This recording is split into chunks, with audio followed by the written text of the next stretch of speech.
Hold on, I always gotta double check the sound. Oh, Juno's talking. Come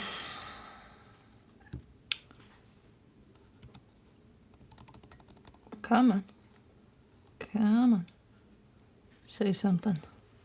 Me. I'm talking to me. Yeah, I'm hearing myself, so it should be good. Yeah, I was like, I just filled up the feeders and all. And I'm like, there's nobody there. And boop, they showed up. And now Felix has shown up. He's like, yes, they have. Yes, they have, baby boy. But you don't give a shit about the birdies. What's on your mane? Kai created a little bit of a scene for everybody this morning.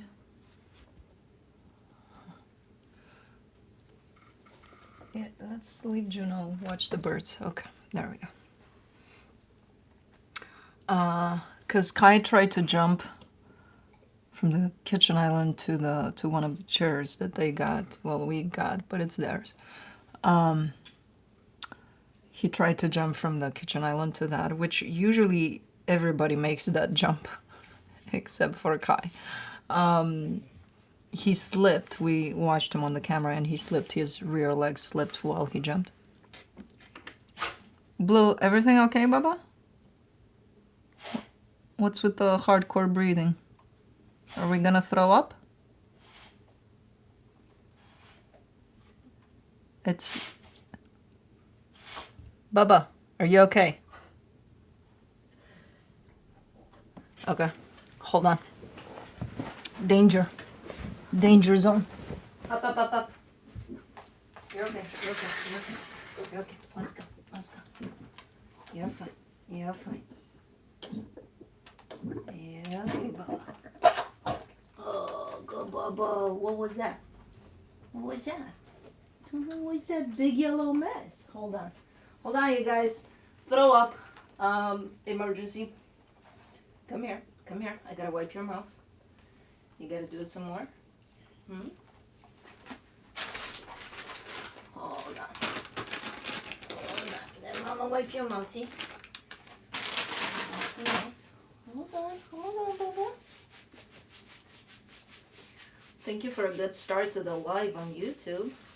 Yeah, everybody appreciates it. Yeah, Baba. Do you got some more in you? Or are we good? We good? We okay? What do you think? Hold on, let me clean this crap out. Give me a second, guys. Animal predicaments. And throw-ups and such. If you got some more, don't go back there. Or don't go on the carpet, please. That would be ideal. If we kept you away from the carpet. Now.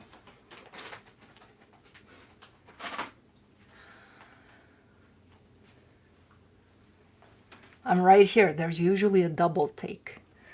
So give me a second. You okay, Baba? I heard him breathing funny and I'm like, I think he's getting ready to throw up.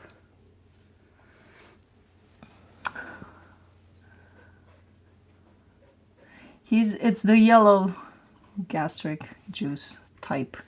That's usually an indication of him eating something that he shouldn't, either grass or leaves or stuff. But he didn't. So, because he was with me all morning outside and I saw that he didn't put his mouth on anything. So now he's right here, seemingly okay. There's usually a double take. Yeah, Baba. You're a good boy. You're not putting that mouth on me because it's yellow. Oh, man. Me, I'm not eating grass, no. Blue might have. I'll be in my seat in a minute. I think he's breathing normal. I think he's fine.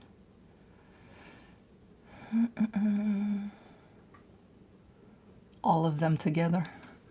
I'll see if I catch all of them together.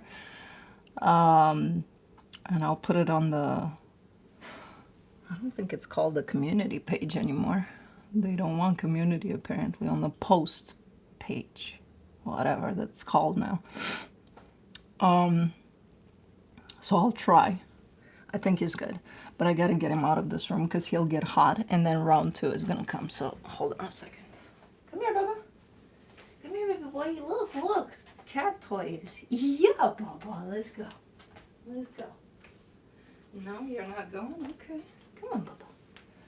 Come on, big bear. Come to Mama. Come to Mama. No. Not like that to Mama. I'm not picking you up, Bubba. You're 40 pounds. Come on. Come on. Only at the vet. Only at the vet Mama's picking you up. Okay, we're gonna go sleep now. Sleepity sleep. We're gonna come at the end. Yes, we will. Come. I gotta climb on this chair to get right back in. So hold on a second. There we go. Okay. Sorry for the rough start. I lost my job this month. Need prayers. Prayers out to you. Isn't there another full moon this weekend? Is there? Do I still have... Oh, I still have Juno and Felix. They're unhinged. They're like, I'll just be here. Kitties are okay. I was just... that was the dog that threw up. But he looks fine. It happens sometimes. Where they throw up. I don't know. He didn't eat. Fran Marie, thank you so much. Welcome to the live. Yeah, I was going through the story of Kai scaring the shit out of everybody, and I think Cosmo is still under the bed, because that's what she does when one of them goes ballistic. Goes ballistic in the sense of they either get scared of something, one out of 4, right, and jumps or does something, and it creates this massive noise as if the house is coming down on them, and they all jump. If one jumps, they all jump. And from what I've noticed, Cosmo has her, like, the minute something like that happens, she runs upstairs all the way under the bed. And she takes her time coming out, so she's probably not going to be here today. You're looking like Felix today. Good, I'm glad. They do have distinct personalities. That's what I was worried about. I'm like, well, I'm going to get... Like, I had Oscar initially, it was just me and him, and I'm like, and then I'm gonna get a cat, and then what if I love one more than the other, but I'll never love anybody more than Oscar, and then another cat, and that's been my worry, but they're so fucking different that it's like, it's interesting how it all plays out. Steve from Australia, hi. Okay, it's been a rough start. He's okay. He went to bed.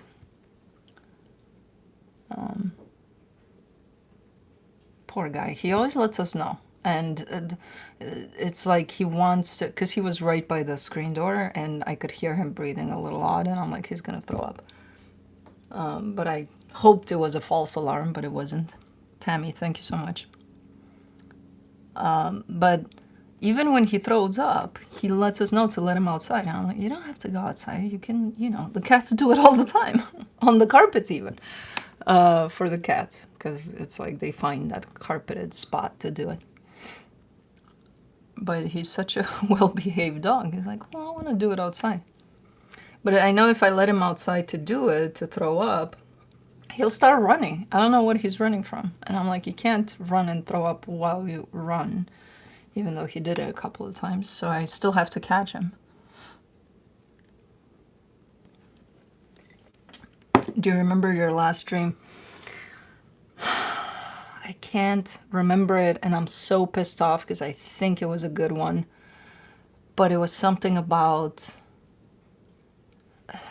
two worlds, like two separate worlds, feelings of something. And I was in both. I had one foot in one foot in the other. But I can't remember what it was about. It felt good though. It felt good knowing what I'm in. So I have no fucking clue.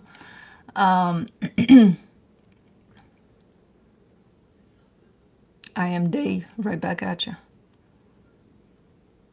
Yeah, it was interesting. For sure. For sure it was interesting, but I can't. I prefer my times in the morning to not be spoken to or acknowledged at all, even if I wake up, because that's my time in which I have to let it sink in, and then maybe if something disrupts me right away, I'm done. It pulls me too sudden into this world, and I'm like, shit. Yesterday morning, something did bring me back to reality in a pretty fun, scary a little bit, because I didn't know what it was, but when I saw what it was definitely funny. It was Cosmo. She grabbed at my back with her claws, with her paws. She didn't take out the claws much, but she did. And she pulled. I'm like, what are you doing? She was pulling me towards her. She doesn't do that usually. She waits for me to wake up. But that was funny yesterday. Ruben, morning. I have repeating dreams about my mom's funeral. I also can't remember it all, but it's all overwhelming. Oof, those are the toughest. Repeating in quotes, does that mean that they're slightly different? Because I used to have that around traumatic events, where the theme was kind of the same.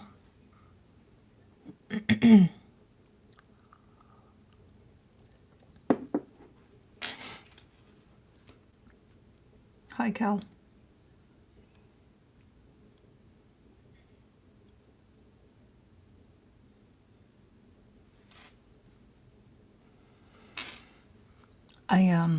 I gotta do some yard work today, but I'm kind of dreading it because it's gotten really, really warm over the last few days, and with that came, I think, the last hurrah of the insects.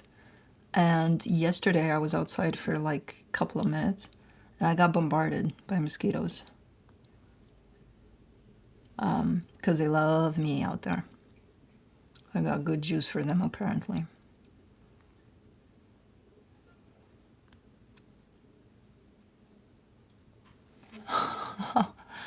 How do I energetically detach from a romantic scammer? I've never heard it put that way. That's interesting. I really need help with this. Ooh, some boundaries are in place for you energetically, what you allow in and what you don't. And they can scam romantically for however long they want. If those walls are put in by you, they won't get to you. The last of the mosquitoes. Yeah, it's been kind of crazy, and I'm super anxious to clean up outside, but at the same time I'm kind of dreading it. Your readings are really helping me these days. I'm a stubborn Aries. My Taurus boyfriend just put us on pause. Yeah, they're probably more stubborn than you, given that they're a Taurus. I was scrolling and heard the topic and had to stop in. Well, hi, Chris. What topic was that? Were you here when my dog was thrown up, or which topic are we on?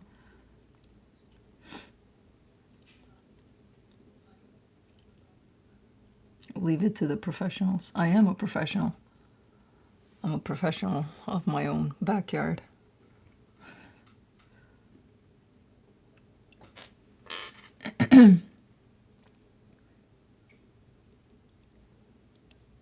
The weather has been beautiful in Texas. Nice. How does Libra and Libra work? Born a day, 3 years apart. Been together 25 years. well, then it's working. It can work. Anything and anything can work.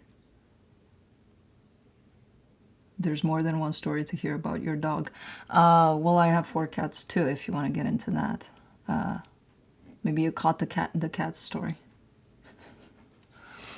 Oh, romantic attachment. Okay. Scammer. Romantic attachment. Got it. MRM is in the house.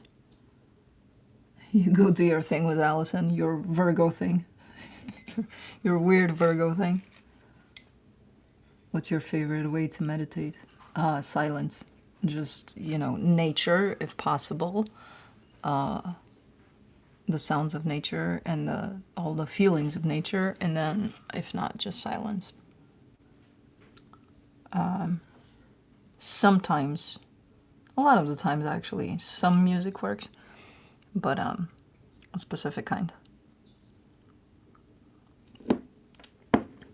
Okay, with your Leo judgment.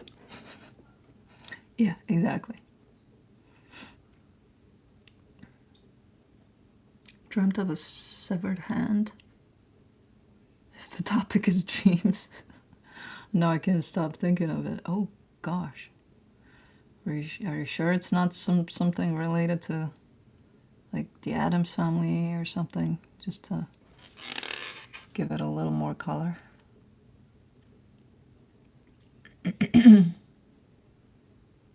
Salt instead of sugar in that coffee. Oh my god. Yeah, take your Virgo humor, take it to Allison, and you two talk about it. Actually, you know what? We used to put salt in coffee. It was an old trick to keep us... Just a little pinch of salt. It tasted like crap. But it definitely kept your mind sharp. When we needed it to learn for exams or shit like that. I mean, so I've been told when I was younger. Coffee lover or tea? Coffee. Coffee's number 1. Pisces are the most misunderstood sign. You know what? You may be right. You may be right.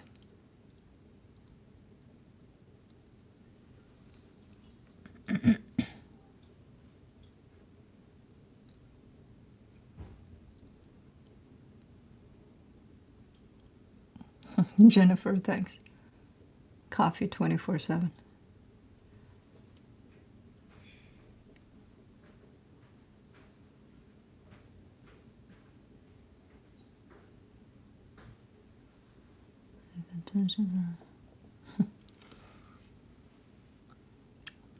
There you go, MRM. There you have it. Had to pull over for the mosquito comments. Eaten alive this year in Kentucky. I didn't spend much time outside because of it. I do know they love me. Not as much, well, as, no, not as much as I don't love them. So I've been avoiding a lot of the outside.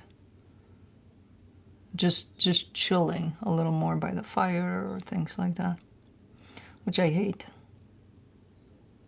I've also thought about solutions to create a little bit of a bubble around me so that they don't come in.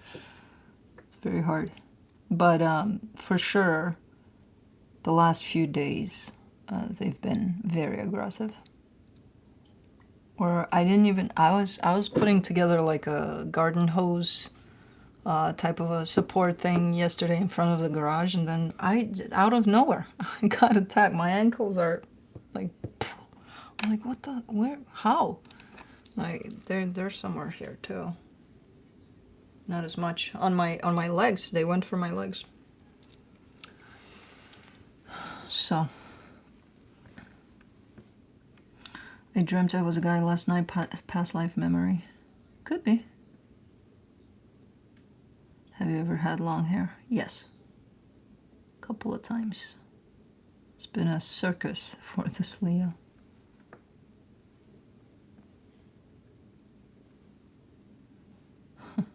There's been a roaming mosquito here in our apartment.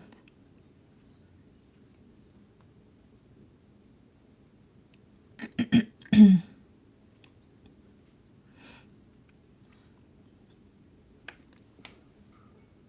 you have a picture? I showed it to you guys years ago. You're probably not going to recognize me, but I do have it somewhere. Let me see. Since we're at, because I was kind of nostalgic. Yesterday, actually, I found a video in which I found my grandma. I found me as a kid.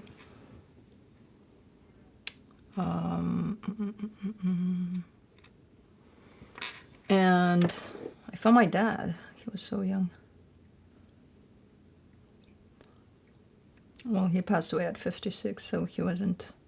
But I would have been 12 around that time when that video was taken. But hold on. I'll find me. I'll find me.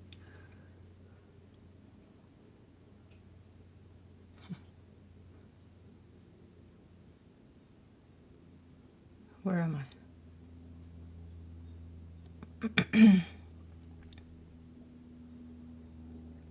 Oh, Oscar, Baba.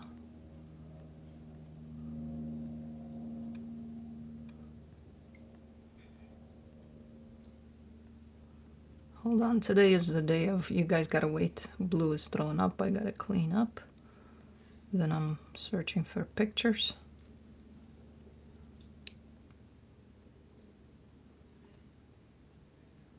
Show pictures of Oscar. I will in a minute.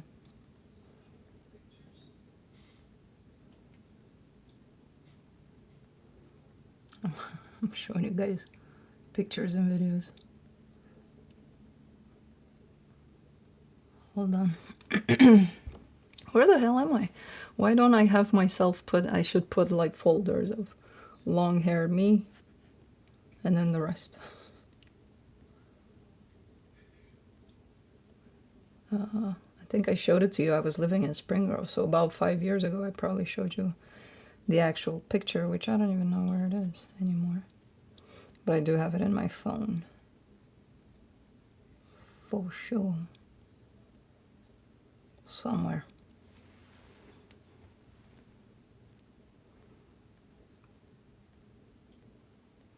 My God, I'm looking through all of my life. Look at you, what you guys are doing to me. Making me nostalgic. And some of these feel like they happened like 100 years ago. But like what's before 2020, it does feel like a lifetime, doesn't it? I think. Come on, where the... Oh, I think I'm coming upon this section. Let me show you Oscar. This is one of my favorite pictures of him. That's my baby boy. And then...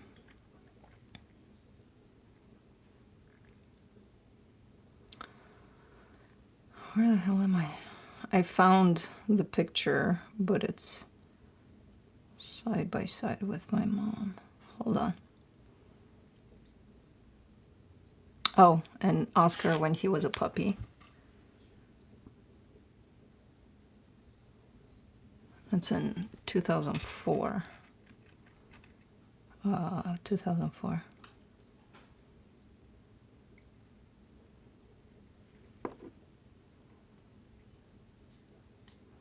I can't really find that picture separate. And I know I had it somewhere. Oh, there it is. You're probably going to say, who the fuck is that?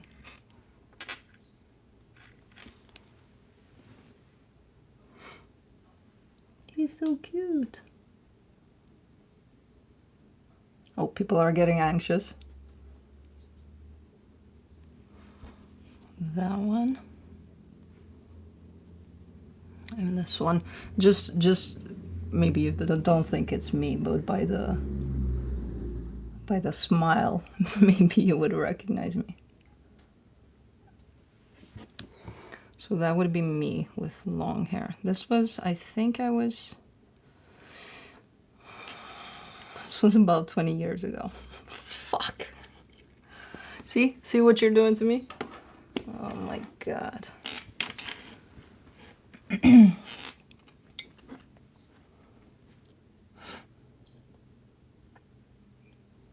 Raluca.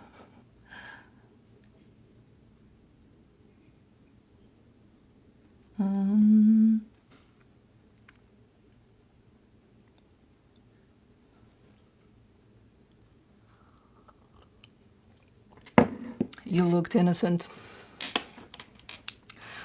Does that mean I don't look anymore innocent? Just a baby. Yeah, I was 22. Oh, Allison, thank you. Did I miss the reading? Not yet, Cassie. We're making Allie nostalgic, apparently. This is the day in which you guys are taking me down memory lane. You look so different. Yeah, I know. Short hair is iconic, yeah.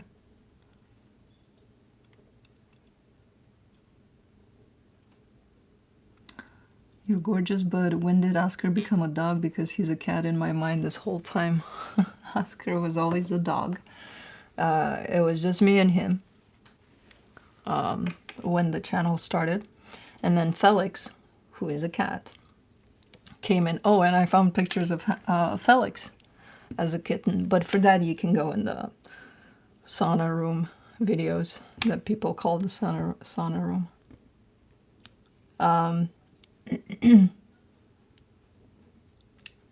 And then after Felix, it was Kai, and then Juno. And then Oscar passed because he was 18 and something.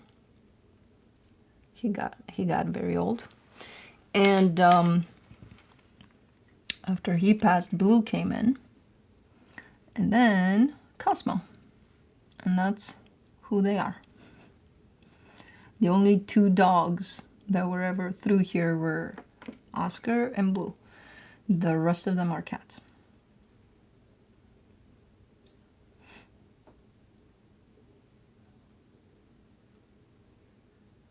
It's always good to revert back to photos of ourselves. Yeah, you know what? Even though it's, you know, the nostalgic part of it feels, I don't know, I can't call it sad and I can't call it happy either. I think it's quite in its own feeling that I don't know. It comes with a lot of mixed feelings, so I think it has its own criteria. So I think it's good to look at those pictures. And sometimes it brings in, you know, the exact moment of when you were there. Just sometimes it feels that they're like lifetimes ago. Bittersweet, exactly. Are you a lucid dreamer? Yes, not all the time, but yes.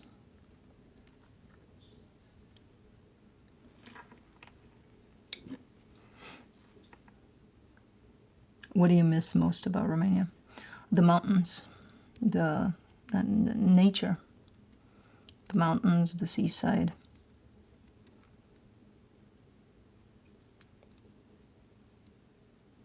I didn't even notice the kitty. Nostalgia for me is more like 60% sad and 40% happy. That's the part where I have mixed feelings about, because you're sad about what? Because at the same time, it's like it's a memory. And you're happy that you've experienced it. You're probably not happy that it passed. If it's a good memory, then you're still happy that it happened, but sad that it passed. So, you know, that's what I'm saying. I think it's a mixture.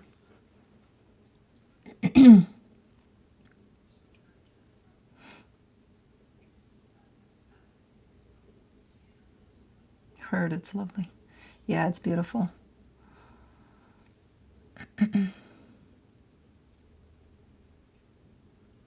I don't know if you've ever seen a movie called fuck, I forgot. Shit. It's with Jude Law, Nicole Kidman,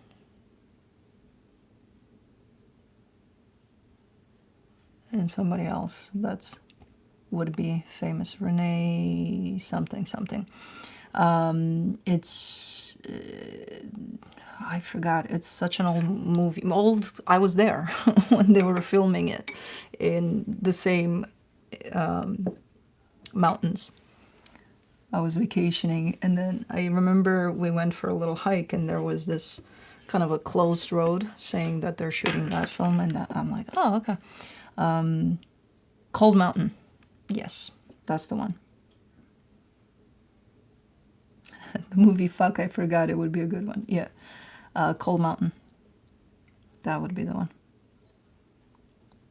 Something about mountains.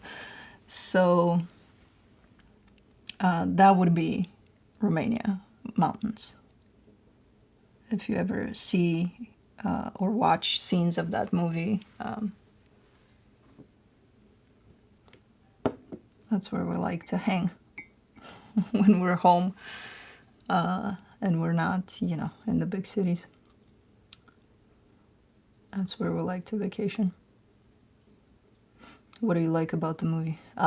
Nature, the forest, the everything. Not the movie itself necessarily. Well, no, I like the movie too, but it was the nature where it was filmed.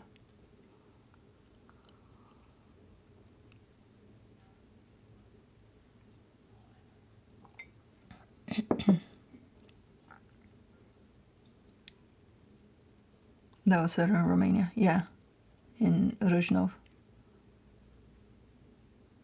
Yeah, I was there when they were filming in the same vicinity. We were camping there. Oscar was there too. Fucking barking at bears in the middle of the night. I'm like, dude, don't do that. And I had to sleep in my car because I was freaked out. Behind me, yeah, that's Felix right there. And you can't see her, but Juno's right on the, somewhere in there on the lower part of that. You talk like Taurian, obsessed with nature. I don't think that's Taurian specific.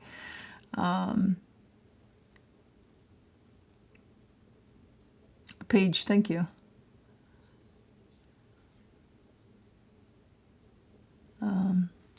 I think that's human nature specific. I think eventually we all lean back to nature, or I think we should.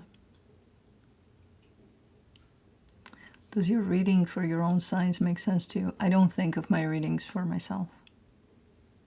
You are painting. I don't paint. I draw sketches. And I haven't done it in a long time. I see Felix, yeah.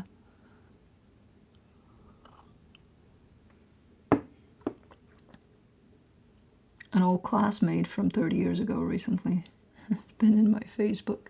Wow. Who reads for you? I read for myself, but not in the general readings. And sometimes I do go to others for a read. Draw, not paint. Yeah. Your aura is so calming that it makes me calm. Good. Oh, by the way, when was that? Yesterday? The other day? I don't know. It was so funny. I think I was getting ready for bed. And I slowed down like a lot from here, especially when that happens. When you're close to that place of, oh, I'm slipping away. And my spouse was kind of going through TikToks, and there was this lady talking about grounding and, you know, how you should go outside and ground and da da da. And I don't know, she gave some scientific explanations to it or something, which was all fun and, you know, informative, but I woke up at some point from my state of, and I'm like, I think she needs some grounding. Her energy was agitating me so much. Like, I'm like, I know she's making a lot of sense, but I think she needs some grounding right now, because she's ungrounding me. She's pulling me out of my state. So that was so freaking funny when I'm being awake and agitated. Speaking of energy influence. Sometimes I do get, like, when an energy is very agitated, I get all antsy inside. And I either shut down completely to that energy or I have to walk away. But I was going to bed. I'm like, dude, there's no escape. I need to go. And she needs to go or ground.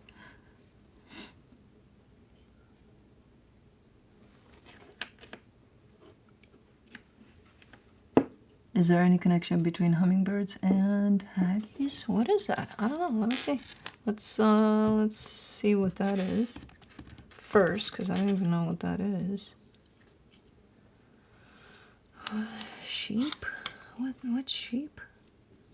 I don't think I'm looking in the right place here, or there was a misspelling somewhere. Something about sheeps. Speaking of hummingbirds, I have to let them know somehow that I also cleaned really well and prepped their food, because I haven't seen them. Time to sleep. Good night. Good night, Jeanette. Saggy reading. So not saggy as in the sheep food type of a thing. No, there isn't, but I do, now that you mention it, I do know that they do show up a lot in the Saggy readings, but in others too. And they tend to show up in others. Lately, they've shown up a lot around the Saggy reading.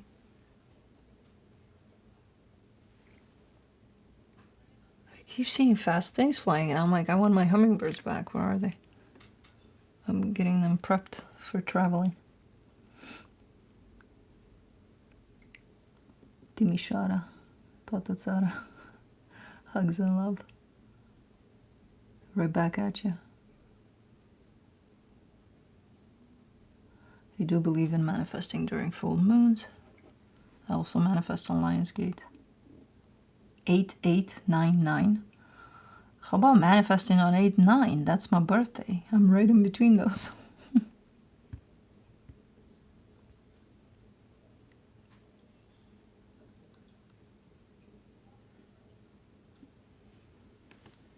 Aw, Cheryl, that's so cute. How to actually manifest something in life. What do you mean? Like what? Give me an example. What would you like manifested?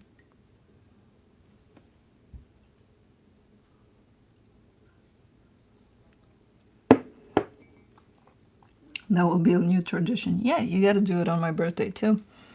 It's right in between the portals.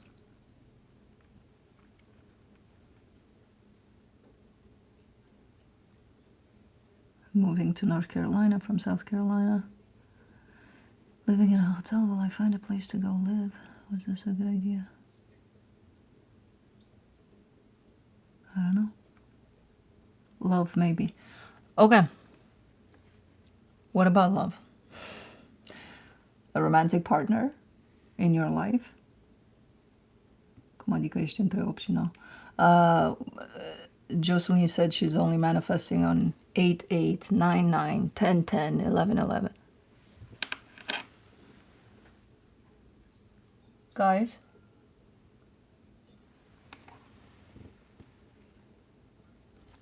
I can't show you this because I can't flip the camera because it's very... No fucking clue what this is. But it looks like a fucking giant mother of all bees. This big, and I'm not exaggerating. It looks like a bee. This big. And it's at my fucking door. I will never go out of this house ever again. What does it want from me? It went that way. This fucking big. Never seen anything. That was a fucking alien. Yeah, it was right at the door, then it came up here, and I would hope it would come as big as one of those birds that you see there. And then it went that way. Never, ever. The Nephilim of bees. Humming bee looks like bee and hummingbird. I thought it was a hummingbird initially because it flapped the wing. And let's see if you're lying. Google. Is there such a thing?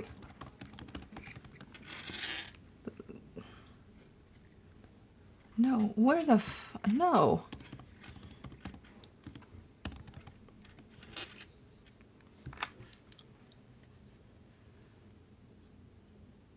Why would we have that here? Hummingbird moth.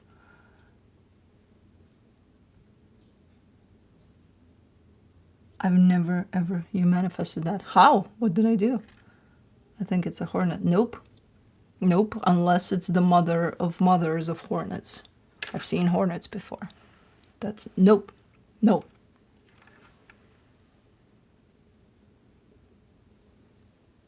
I do see a hummingbird. No, it's not that though. It's, the wings looked very similar to that, but I don't think it was that. It was skinny, but this big. Hummingbird moth, let's see.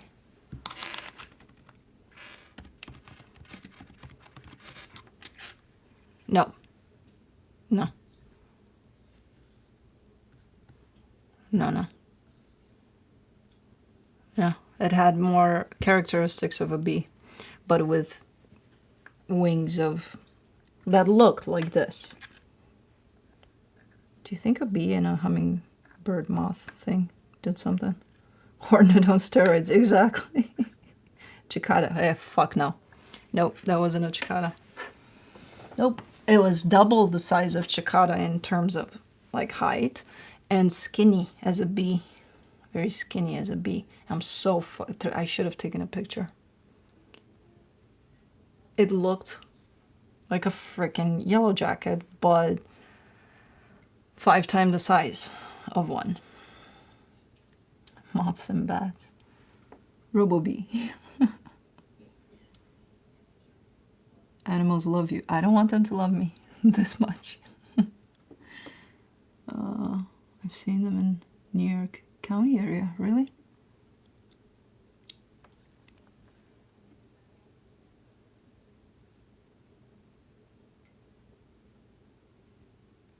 Cicada killer wasps. To me, they look like human killing wasps. Murder hornet. Let me see. Let me see. Just a regular hornet for sure. Asian giant hornet. Let's see. Still no, it's too fat. This was a skinny one.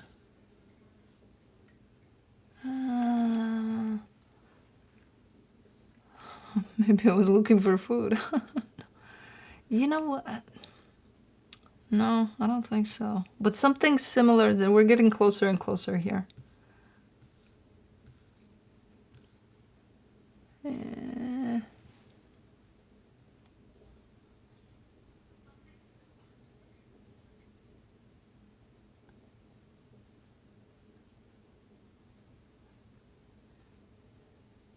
Kissing bug. Drone. No drone. Would you like to pet a parrot? I did.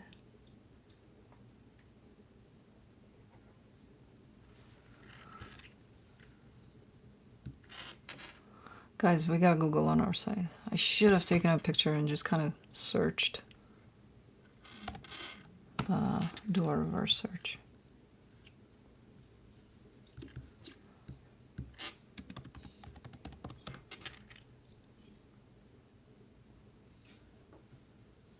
Oh God.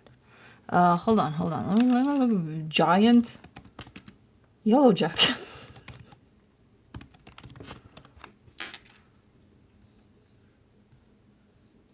But see, it was, no.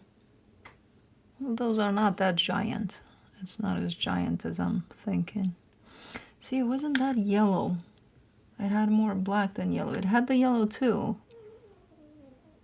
I'm sorry, Juno or Felix or whoever did that sound. I assume Felix. I think more towards the killer ones. Nah. Is Libra done? No. Cicada killer. Giant bee. Bombus.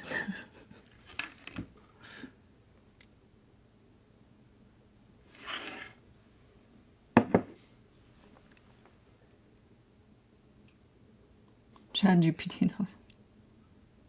What's the tattoo on your arm? Aaliyah. A robotic bee.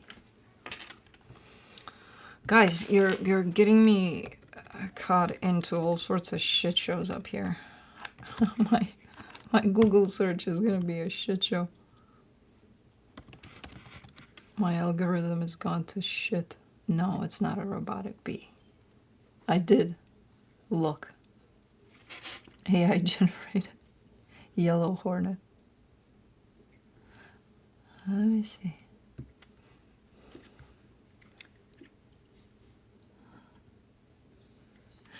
You little...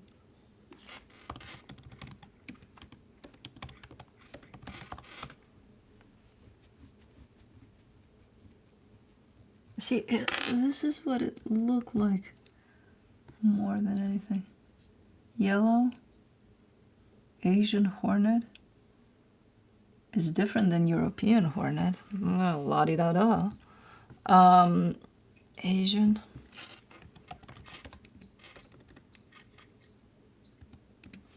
Hornet. I think we're on to something, but what's it doing in the US? I know. How big can it get?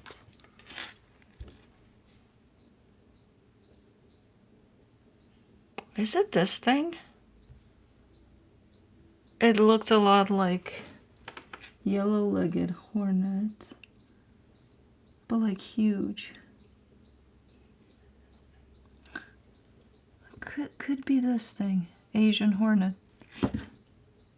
Ta-da! I think we're close to it. What does it want? I'm not going out there to do backyard today. I'm done. I was complaining about mosquitoes. We got those monsters out there right now. I'm not going out there. I'm done. Let it all go to waste. Autumn is coming. Leaves are falling. We're not going to be able to see one foot in front of the other. It's fine. The chipmunk is going nuts in there. Is it the yellow hornet thing? Asian thing? I'm not. Carpenter bee. Fuck no. No.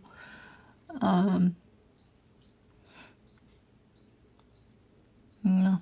It's huge. It was huge. Honestly, I thought it was a hummingbird. That's how big it looked with the wings. And then I had to lean to see it. And it's like, nope. Spiders are my worst fear. Only the big, fat, hairy ones. All of them for me. Carpenter bee. No. No. Let me look that up too, because why not? And now I'm gonna have suggestions to buy honey from now on or something. A carpenter. No. Carpenter bee? No. It's similar to the bumblebee. No, we're not. No. It wasn't as furry. It was yellow jacket wasp. No, we established. I think it was the Asian hornet type of thing. I think.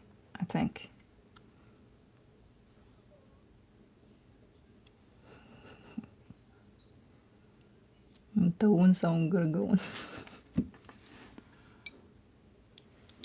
Very impatient to hear the readings for Aries and Taurus.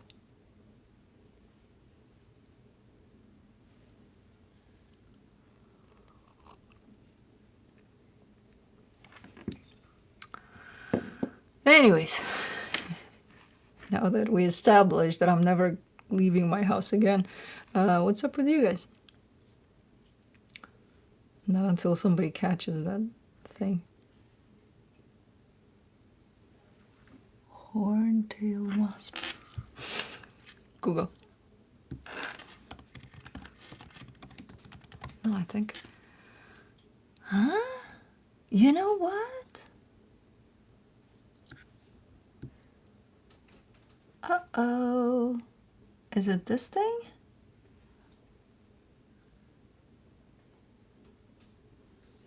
What is this thing? Is it this thing? It looked like this thing. Because it looked almost like a cricket, I wanted to say, like a grasshopper. The way it was kind of hanging on to the edge of the door. I think it's this thing, and it's as skinny as, yeah. Let me look up if this thing is, I think it's this thing. Horntail wasp. Okay.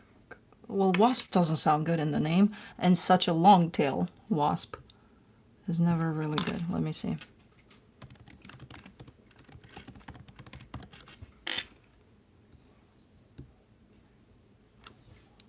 No, they're not dangerous. Okay. Well, I guess I'm off to doing your work after this. Long tail. Well, no, not a long tail. It looked like it had like a, like if you look at the picture, it looks like it has something sticking out, like a tail needle, potentially thing. But the wings, yeah, were kind of like that, and because I couldn't see the body of it, just the wings flapping, I thought it was a hummingbird. Aw, Cosmo's out and about from under the bed. But there's a screen in front of her. Biology class. Just give the wasp your house. No. Birds behind. I know, they're not scared. Morning, Tammy. Do a reading as to why you are attracting bugs. I don't know, yeah, that's interesting. I should. Hey, Bubba. Hey, baby girl. You not scared anymore? Hey, little fluff. What's going on? You're so cold. You were under the bed there, huh?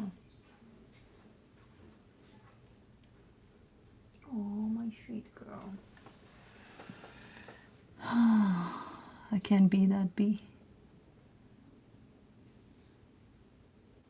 We're almost in Libra season. I know. Dana, merci. Is Kai feeling better? Kai didn't have any issue. He created the commotion and then he went to bed. He didn't hurt himself. I checked on him. He was fine. He just missed the chair.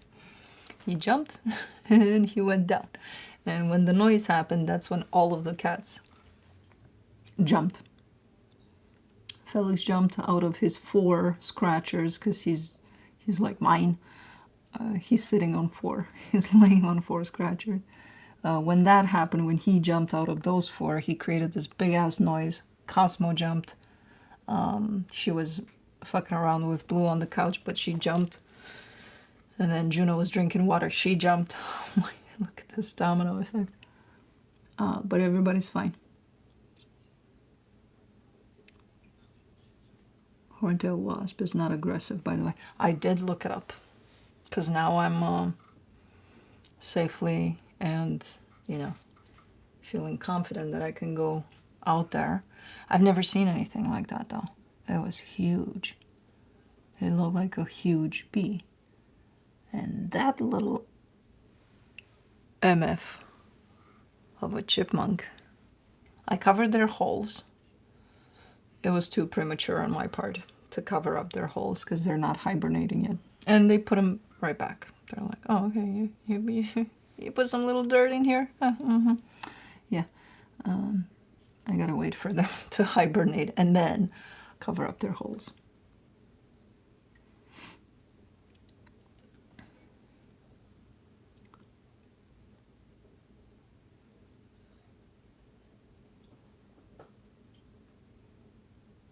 We are all more informed. Good, I'm glad.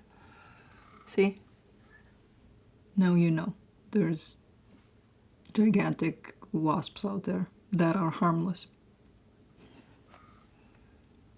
Nice Alice in Wonderland t-shirt. I got a bunch of them. This is my favorite line in the world, actually. And I think it applies, especially these days. Are you going to do any readings? Yes. And this always starts with about an hour of kind of checking in with you guys, and then I do the readings. But you should know, for the ones that are getting antsy, the more you press me on doing readings, the more I'll extend the talking. Because, you know, I'm a Leo. I get stubborn that way. And I know it's stupid and I know it's immature, but I still do it.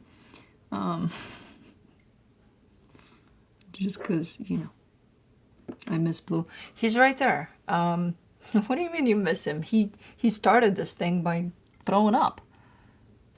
Take your time. I'm not sure there are harmless bees. Well, that's a wasp. And even when you think of a wasp, you don't think harmless, but, you know. Ellen, thank you.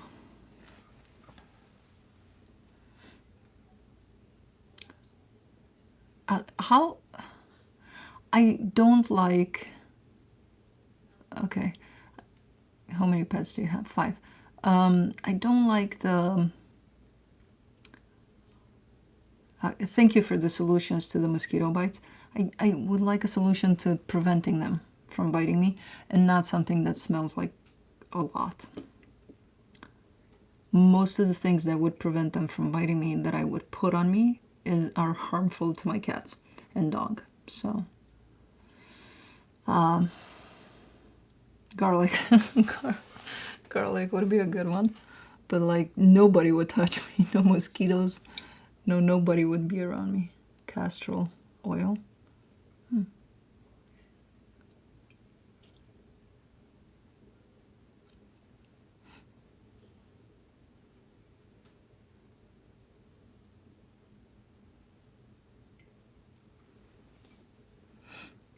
Lemongrass oil. That's not that bad smelling. I gotta look into what's harmful to them and what's not. That I would be able to put either around me or on my skin, so that when I come back home I don't have to take it off or clean every time before touching them. Lemongrass. Citronella. I know that's good, and I do have a lot of mint, but the season's gone almost. So is the mint. I had a lot of peppermint around the hummingbird feeders especially, but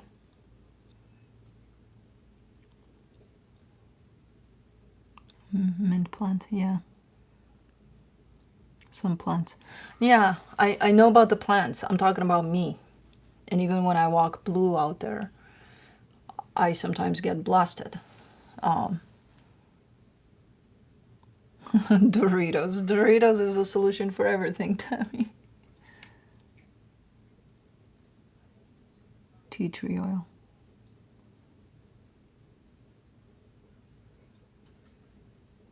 Lavender. Mixed with water in a spray bottle. Let's see, that's harmful to cats though.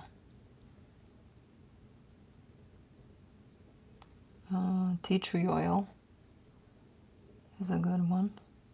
Some of these things I really don't like the smell of them, in terms of I do like them, but some of them are so strong that it just throws me off. It's too much. Most of them I love the smell, but like a little sniff and that's it. I mean, they're too sensitive to the smell, or I don't know. Lemon. I'm already... soap to shower with, lemon scented. I have 2 dogs. Okay. I'll look into that.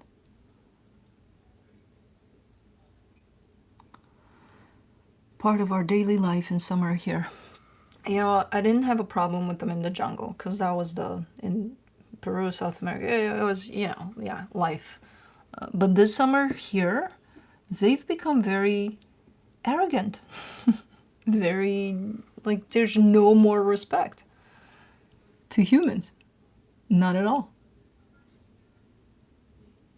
Lemongrass. They only smell flesh. I think so. Mosquitoes have evolved to the point of they don't give a shit. Why do mosquitoes even exist? Very deep questions there.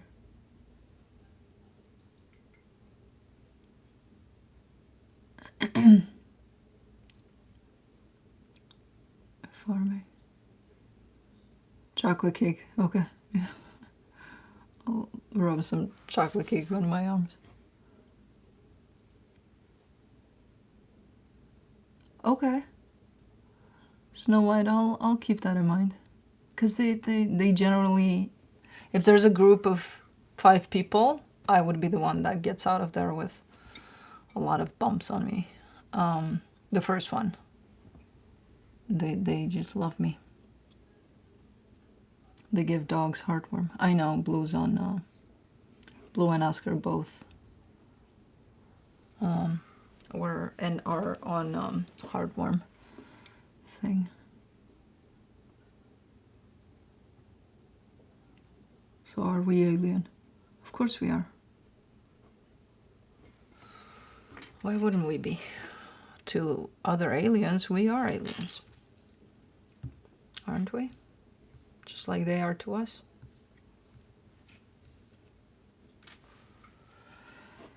Long sleeve and pants. I'm tired of that shit. I'm tired of long sleeve and pants to protect myself from mosquitoes when it's so nice out. I am tired. I will not.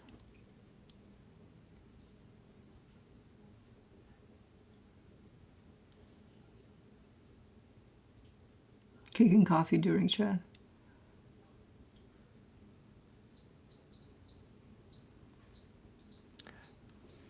Chipmunk is out again. On top of my outdoor furniture, yelling his mouth off.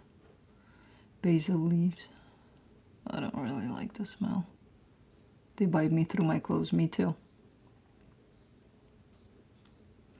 Do dragonfly eat them? That's what they say, and we actually have quite the parade of dragonflies here. There's a section there, somewhere there. A section, like a portion of one of the street over there. I don't know what's in the air there. But if you look up, you see like hundreds of dragonflies. And it's like, oh my god, that's so fucking amazing. Every time I walk Blue through there, I'm like, ah. But just over there. I don't know if it's something in the air there.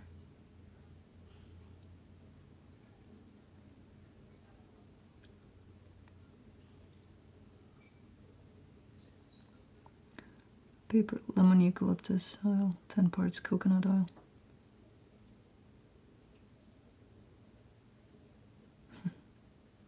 Dragonflies and bats. That's where they are. That's where I was attacked by the bat. What's in there? It's a Bermuda Triangle of the neighborhood.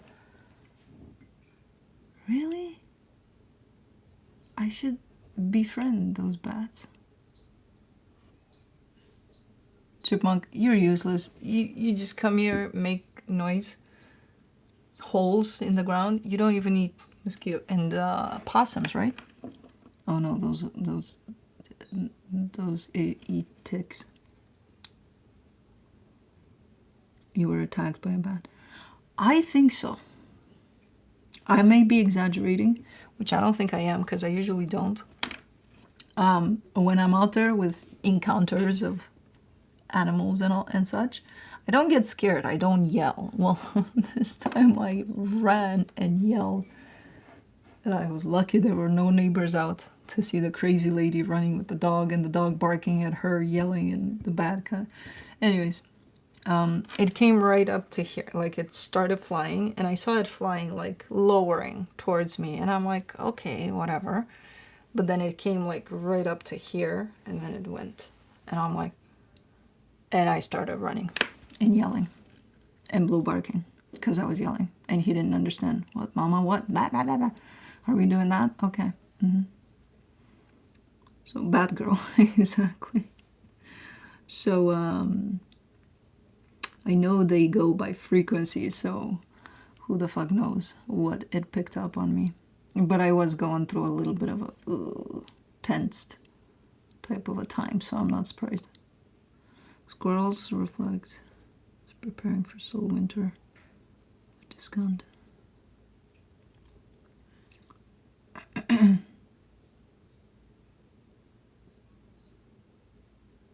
Bats won't usually buzz you if you move around and they can tell you're there. I know. That's, I mean, look, when I was in South America, they slept with me in the same enclosure. I don't mind bats. I'm not scared, or I'm not the type of, oh my God, I'm freaking out. I know they're there. I know they can see us better than we can see them. This one just came at me. And it tried to, because it's a little wooden stretch in between houses. It almost feels like a mini wood. And I like to take that path to turn back around through here and come back home with Blue. But it was like that time of the night, right before the sun goes down, where they're coming out and they're very alert. And I saw it from the minute I stepped into that little woodsy part that it came very low. And I'm like, it's a little unusual. I'm not used to it. And by the time we almost came out of the wood part, that's when it came like right here. I ducked a little bit and it went up, and I'm like, and then I started yelling and running. Was it Edward from Twilight? I didn't stop and ask. It might have been. I didn't stop and ask. I seen a praying mantis. Those are crazy. I would love to see one of those. I never got to see one in real life. I would love to see one of those. I think I would dance with it. I would be like, what are we doing here?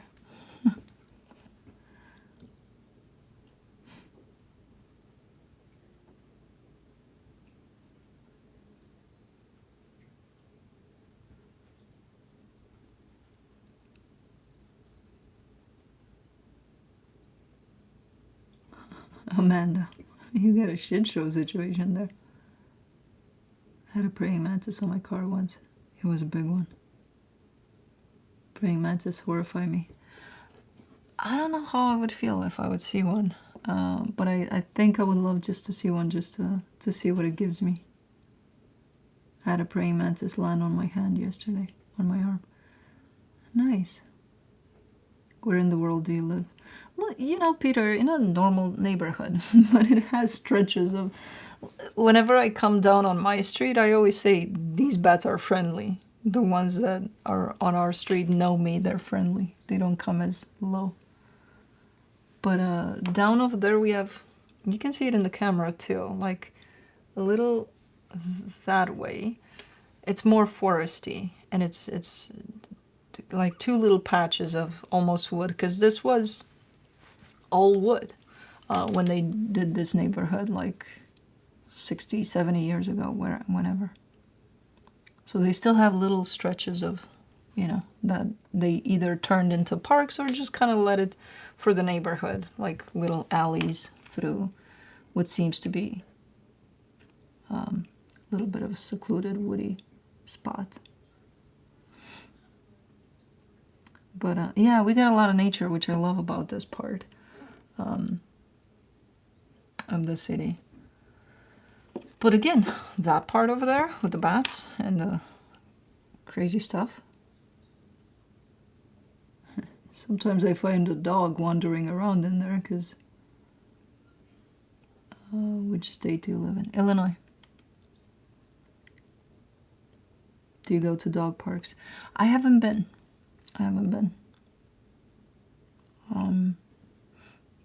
I've taken Oscar 2 times to the dog beach in Chicago, because I was living in Chicago at that time when he was younger. But Blue, I haven't taken him. Well, we do have a park down the street with water, but he's not really an outside dog. I let him go out there and play and do all sorts of things. He comes back to the door immediately, like, okay, can I go inside now? Okay. Would you say this was always your dream home? the home? Home, or where are you all from? Are you still gonna move to a warmer state? That would be ideal. It's very hard, though.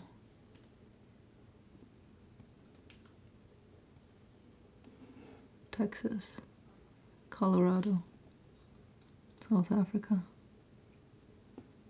India. You're very loud, little birds.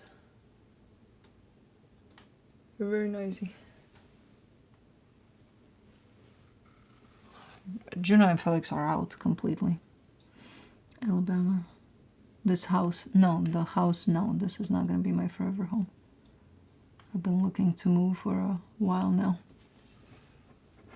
Not because of the place, I just need a little more nature. After today, I don't know if I do, with those wasps out there and the bats. And no, I'm joking, but I do need a little more space. Outdoor space.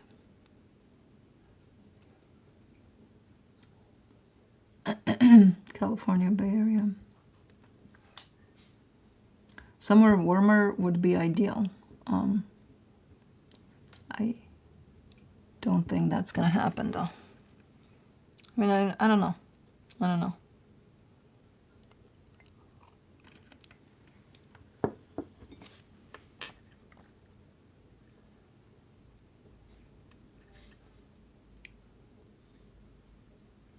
I'm in Canada. We love you. I love you too. I love you guys too.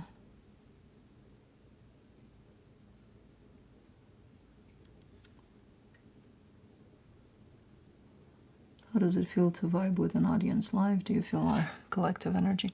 I do. I do. It's nice. It's super nice to kind of check the pulse of where the collective is at energetically. Minus 40 in the winter. Who, where, why? Morning from Chicago. Morning, Chicago.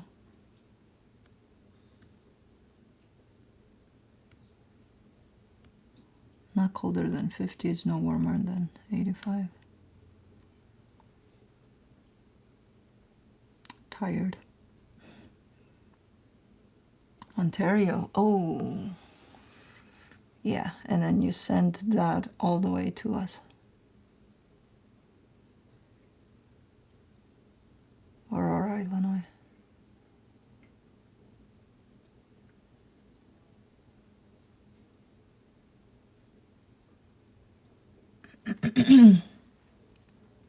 South Africa. Lots of Canadians. I know, Tammy. Georgia, you would love it here. Ruben, you're welcome. Love the Canadians. I'm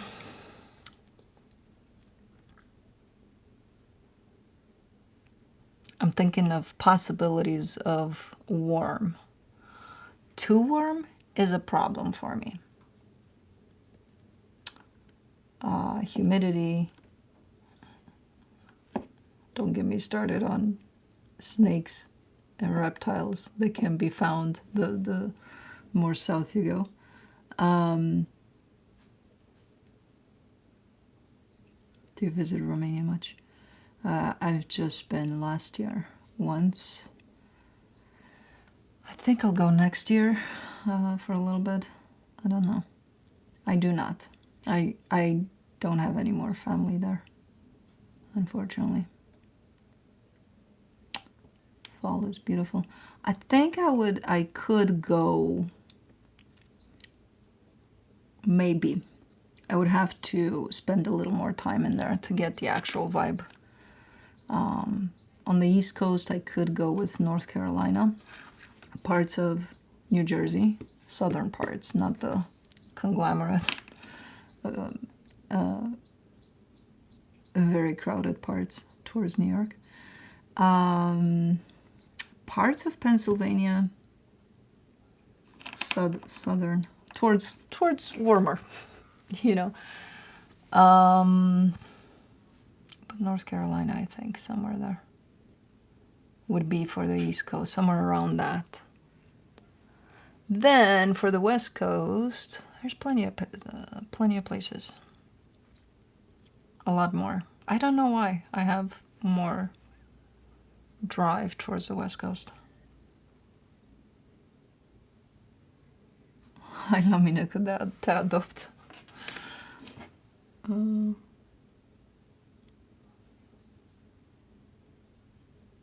I like fog. I love fog.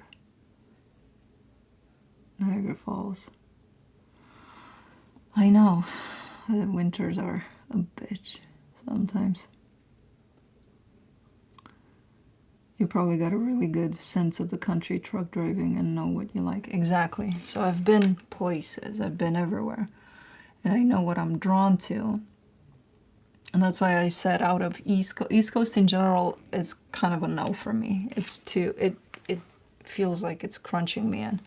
No matter where I'm at in East Coast. I don't know why. I could probably do North Carolina though. Parts of it. And West Coast, I don't know, feels more expansive to me. East Coast rocks. Okay. I love the bread bowl soup during winter. Yeah, that's nice.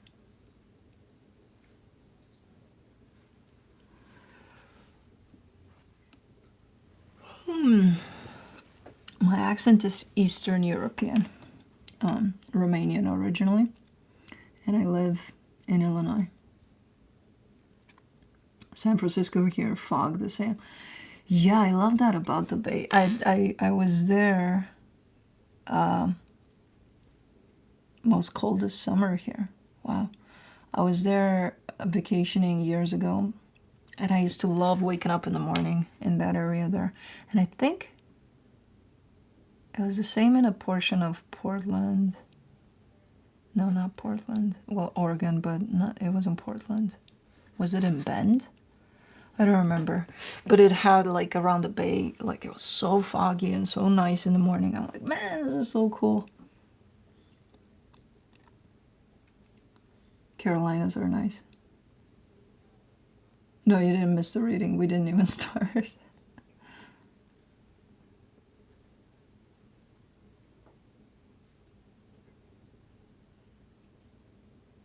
Cheryl, you're welcome. Never got above -10. I live in Bend, Oregon. I think, is it you guys that have fog-y type stuff around? It was around Bend, I think, when I was there 3-4 years ago. And they told me that it's kind of a normal occurrence. Yeah, okay. Yeah. I lived around Bend for a while. It was nice. Well, Oregon is my favorite state, so I think anywhere you point me in Oregon, I'll be like, oh yeah, cool. Are these going to be live readings? Yes. We'll lively read in a minute. I'll start soon. I'll start soon. What is Bend? It's a town in Oregon. Fog in the summer. Yeah, that's freaking beautiful. Oregon is beautiful. Yeah. It has a very interesting energy. To me personally, it feels like something is going on with that state. It's definitely surrounded by something.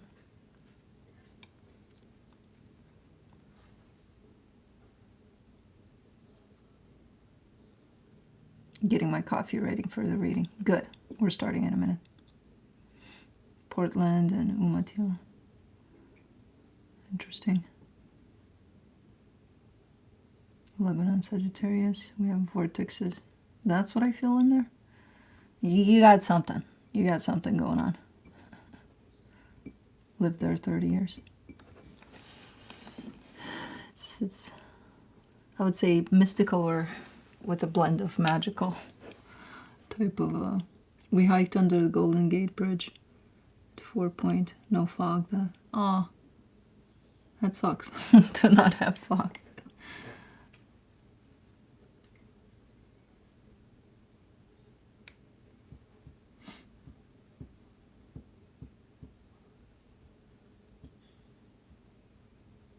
What is happening with the planets and everyone around me is spiraling. A lot of things happen all the time. Eclipse season.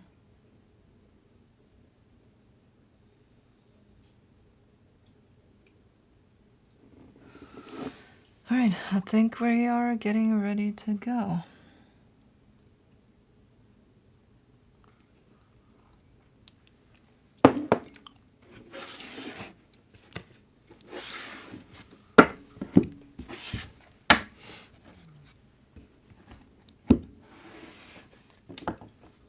Okay.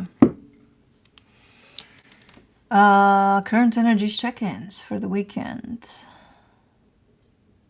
Can we go in reverse?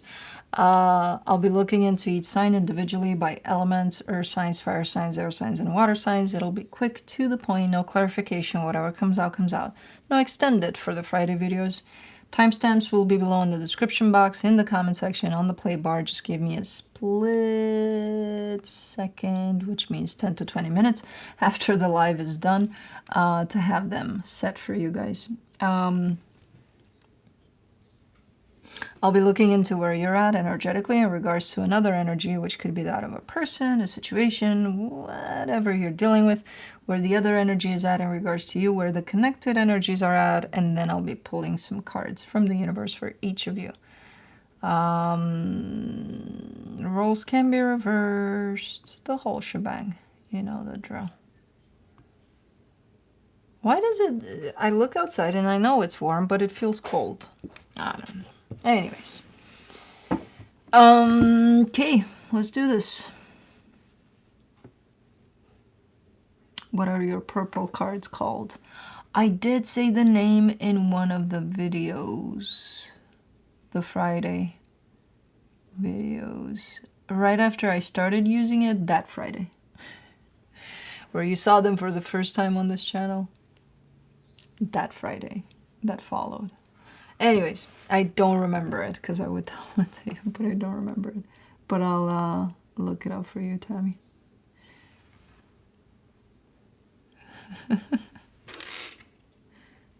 Kala. Funny. Anyways, let's see. Earth signs, Capricorn.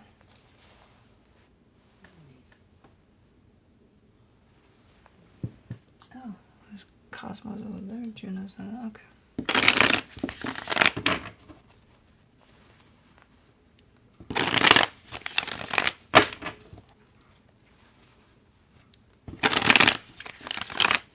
My shirt, it's Alice in Wonderland.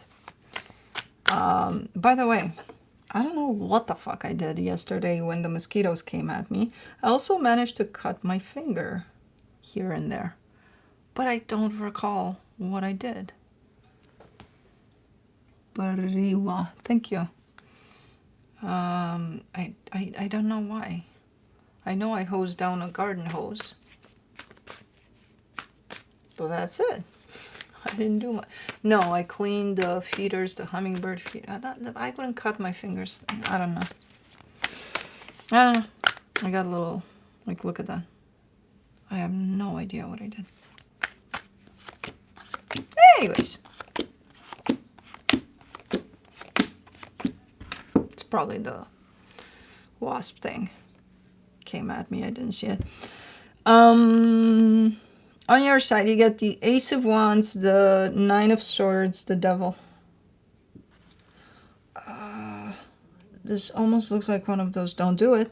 Don't do it, because it looks like you want to do something, but it's out of almost desperation or frustration or something. And I just want to tell you with this one, just don't do it. Just don't. You know, take a break. Don't do anything. Do you have to do anything right now? Well, yeah, I gotta, because I'm stressing myself up to the point of I gotta do something. Well, don't do anything. Just take a break. You're looking very antsy. I gotta. Okay, if you gotta, you gotta, but I would suggest to not. The energy attached to you, the Five of Cups, the Four of Wands, the Chariots. Oh. Huh. They could be bringing something up to the surface here, and you might be triggered. Maybe that's the energy I'm seeing here. Because it's like you and me are fine. We're doing just fine. But I tell you one time, hey, remember that one time when so-and-so happened? And, you know, like I just wanted to let you know that I held on to that for a very long time. And it wasn't necessarily great for me. But, I'm working through it. And, I'm not holding a grudge or anything. I just wanted to let you know. And you would be like, oh, yeah? Well, how come you didn't let go of it? And blah, blah, blah, blah, blah. So it pisses you off instead of just acknowledging that. Because they're bringing something up. I don't know what. And it's being brought up for them, and it might reflect onto you, and you get pissed off. So don't do it. Whatever response you have here, it's coming from a pretty frustrating reaction rather than just being with what is let out here. Because for the connection, you get the Queen of Pentacles, the Ace of Cups, the Seven of Pentacles. It's a clean-cut energy of, nurturing, healing, working on things. So it could be that you're working through a situation here with someone and something about it pisses you off. And I would pour that energy back as a response to what's going on here. Because it's coming from your own frustration, your own, just you being triggered by something. So, from the universe for you as a final advice, the Empress, the Ace of Cups, the Fool. Yeah, your intention is to work on this, to make it good, to make it, so watch your reaction. Just watch your responses to something that seems to be healing or wanting to heal. Just pay attention to that. If it comes from, oh, you just pissed me off and I gotta tell you something about that, don't do it. If you're frustrated, instead of just responding to something in order to heal it, just go to a spa day, do something for yourself, but don't jump at this if you feel triggered. But anyways, moving on to Taurus.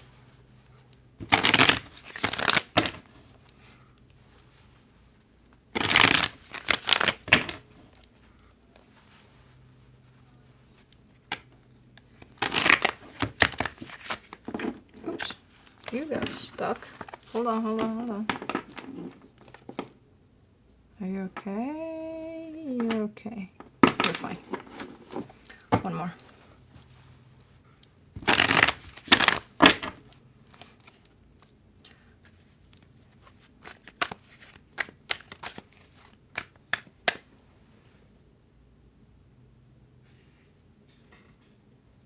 What is Cosmo watching?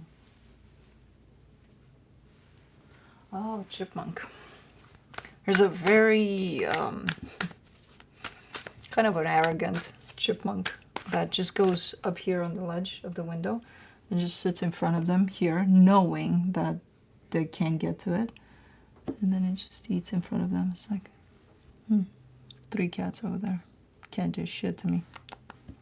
Like, dude, you're so defiant and so disrespectful.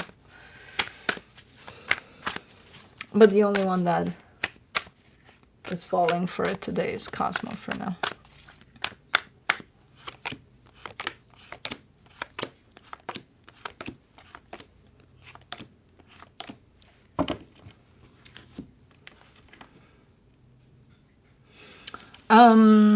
Taurus, on your side you get the Ace of Pentacles, the Queen of Cups, the Death, not the Death card, the Devil.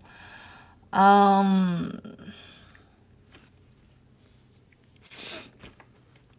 on.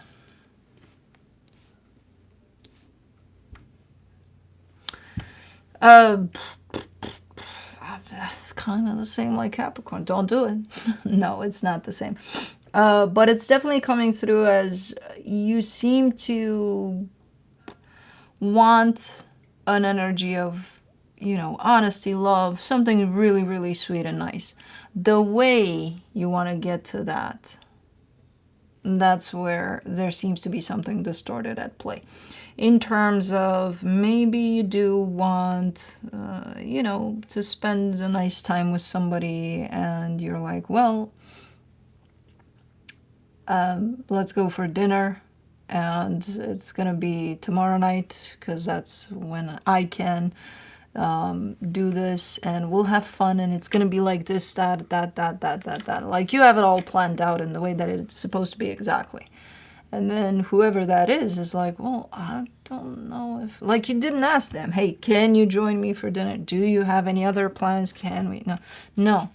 You're coming tomorrow because that's when it should be and that's how it should be. And yeah, that's the energy I'm seeing here. So if you want to go out for dinner or a nice thing with somebody, maybe ask instead of kind of deciding for everybody involved how, when, who, if, you know.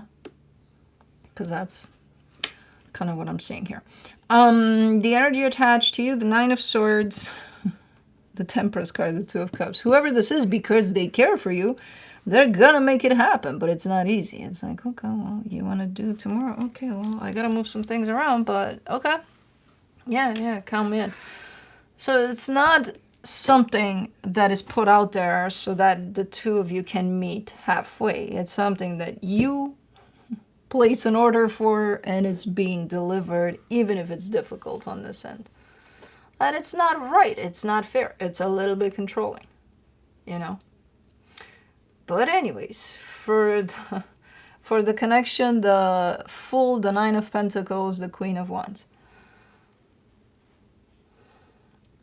I think you know you've got the upper hand here. And I unfortunately don't see you acknowledging that it's a problem. It could be a problem. To you, it's kind of like, yeah. And? Where's the problem here? Exactly. Someone's running the show here. If this is supposed to be an equal give and take situation, it's not. And you know it. You're running the show. You're the boss of it all. That's not equal give and take. So just because you got the charm and the, you know, confidence and the whatever to show up like, look at me, I can do whatever, that doesn't make it right or healthy for the dynamic you're dealing with here, at least. Especially if this comes through as, oh, it's equal give and take. No, it's not. Because it's not. So don't normalize this to be equal give and take, because it's not. And you're not only harming yourself here by believing that, you're definitely damaging something here. So it's going to be up to you. If you want to normalize this, okay. Okay. But it's not necessarily right. Let me see what the universe has as a final advice. The Page of Swords, the Tower, the Queen of Wands. You don't usually show up this aggressive in this energy. You show up in it a little bit sometimes, but this is like, don't poke the bear. Don't fuck with me. You know, like, you better make that dinner happen, otherwise, fuck this shit. And you think that's equal give and take. You think that's, you know, proper for two energies that are working on something together? Or do you not see that you're actually running the show here by controlling every little aspect of what's going on? I don't know, giving me quite the attitude of don't poke this bear, just don't fuck with me. Okay. Very, very controlling energy. So that's it. That is it.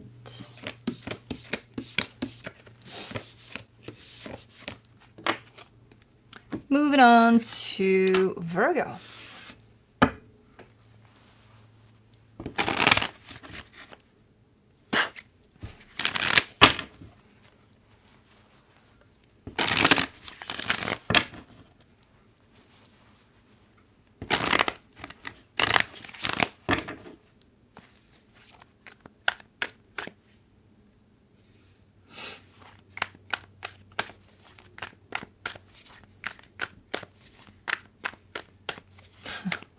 I'll go in my corner now.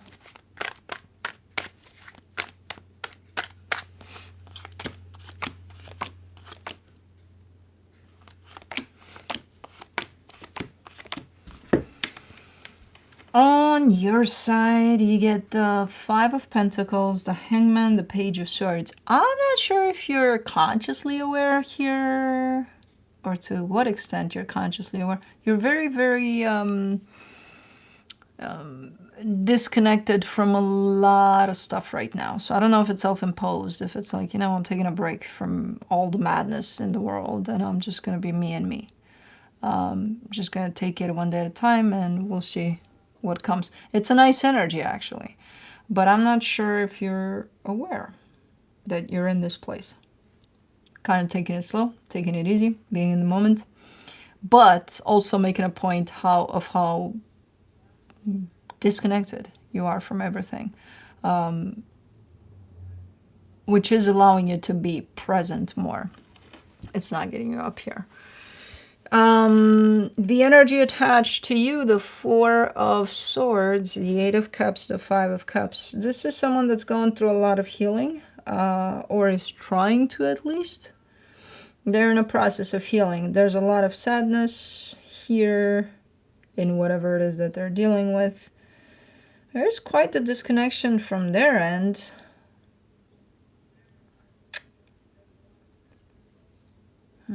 There's just a lot of intention to stay with you on your end and on their end individually. So it's like it creates almost a sense of disconnection between your energy and theirs because you're preoccupied with yourself, they're preoccupied with themselves.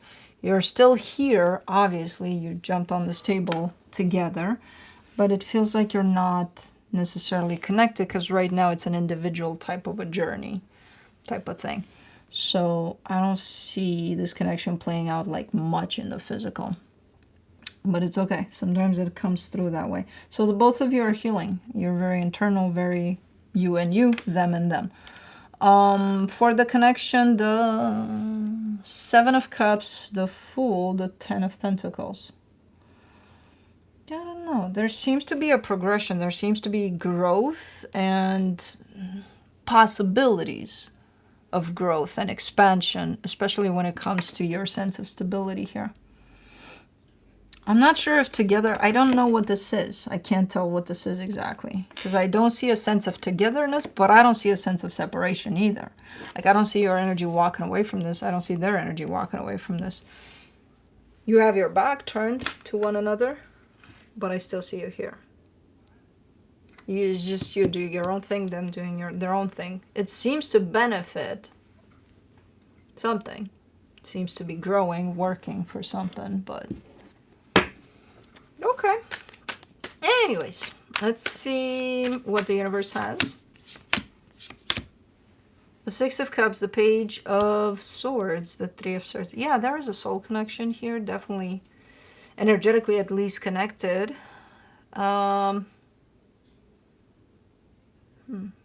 I think it's healing. It's healing something painful that happened over this connection. But I think you're at the process of healing in which you do you, they do them. You know, sometimes it does happen individually. And then it comes together if it wants to after the individual process. So pretty cool energies overall. But yeah, that's it. Moving on to fire signs, Aries.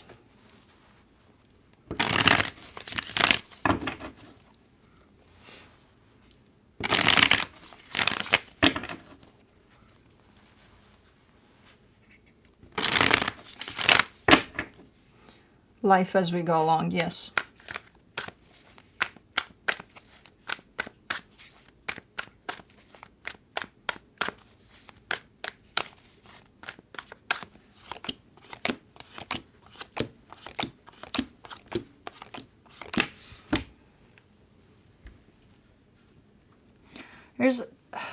Is this a collective thing? Is this where I see like an umbrella and I see your energy and whoever would be attached to you, and not only for you, kind of like a collective energy. You're going under the same umbrella as you walk, but you mind your own businesses. It's like, you know, there's that sense of you're looking into yourself as they're looking into themselves, and that could bring quite a chunk of healing over things. But I do get it more as a collective thing. And it's for you as well, where I see you experiencing something. This does look like nostalgia or maybe a loss at some point, but you're revisiting that, or it's being kind of thrown in your face, and you're dealing with it, whatever it is. And then this energy attached to you, the Three of Swords, the Six of Wands, the Ten of Swords. See, as you do this, they could be forced to look into themselves, because it creates quite a sense of separation for them. Sometimes and sometimes not, and so, you know, it brings out some painful stuff for them, but it's theirs. It's kind of bouncing off of energies that are connected, but then it sends them into separate corners to take care of their shit, and then it brings them back together. So it's quite interesting how it all plays out. You're just doing your shit. You might bring some stuff up for them by doing your own shit, you know? Okay. For the connection, the Two of Cups, the King of Swords, the Six of Pentacles. Yeah. I mean, still walking under the same umbrella by the looks of it, and that's the intention, that's the goal. Like, okay, while you kind of look into your shit and I look into mine, and then, okay, we're ready to go. Okay, we're both kind of walking in the same direction, though. Same intentions here of something working out, something playing out in the best way possible, and I think that it will. You're just, you know, healing as you go. Healing on the go. I don't know what it is, but looks nice. I like this. I like that it's kind of influential, you know, somehow. From the universe for you as a final advice, the Nine of Cups, the Strength card, the Three of Cups. Yeah, there's healing in a group setting type of a thing. Healing for you, through others. I have no fucking clue what it means here. I think it goes to the core of, if you heal yourself, you're going to impact others around you, and them, you know, they're going to impact others around them, and so on and so forth. I feel it kind of goes back to that. So it could be one of those, okay, why stress about the bigger picture that we can't help, because we're not going to get there to fix the world, instead of focusing on ourselves. And it starts there.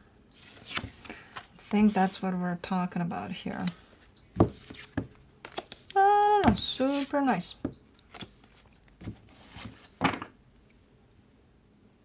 Where are you at, you little noisemaker? It knows I'm onto it. It's shushed. Anyways, moving on to Leo.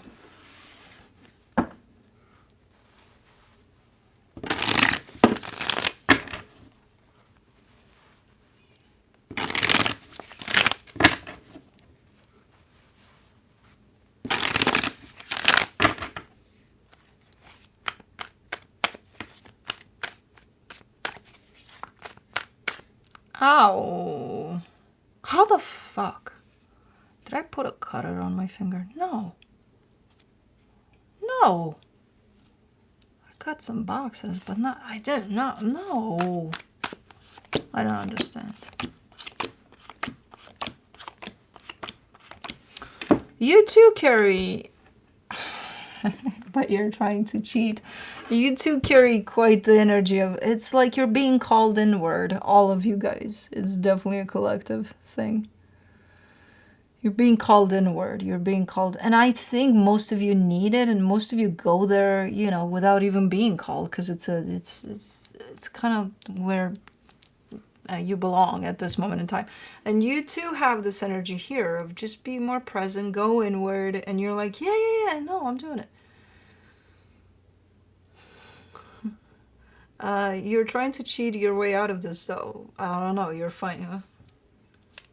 You gotta go take care of the backyard. You gotta go outside when you're invited to stay inside. You know what I mean? But you're like, you can't. Like, I gotta go though. I gotta. Okay, but you feel this calling. Why is that squirrel on my umbrella. And what's it trying to do on my umbrella? I swear to God, if I open that umbrella and a squirrel falls off. Okay. Anyways, you're trying to cheat your way out of this, even though you feel a strong calling inward too. And I don't know why. Because you dig this energy. I see you being like, oh man, this feels good though. Okay, then do it. Yeah, but I gotta. You got the I gotta virus here. Anyways, the energy attached to you, the King of Wands, the Queen of Swords, the Three of Swords. Somebody here is by your side. I like the flow. I like the flow that they carry towards you. They got a little edgy energy in the sense of it's not controlling. It's almost similar to that in the way of, hey, let's do things this way, that way, you know. And then they kind of get hurt if things don't turn out in that way.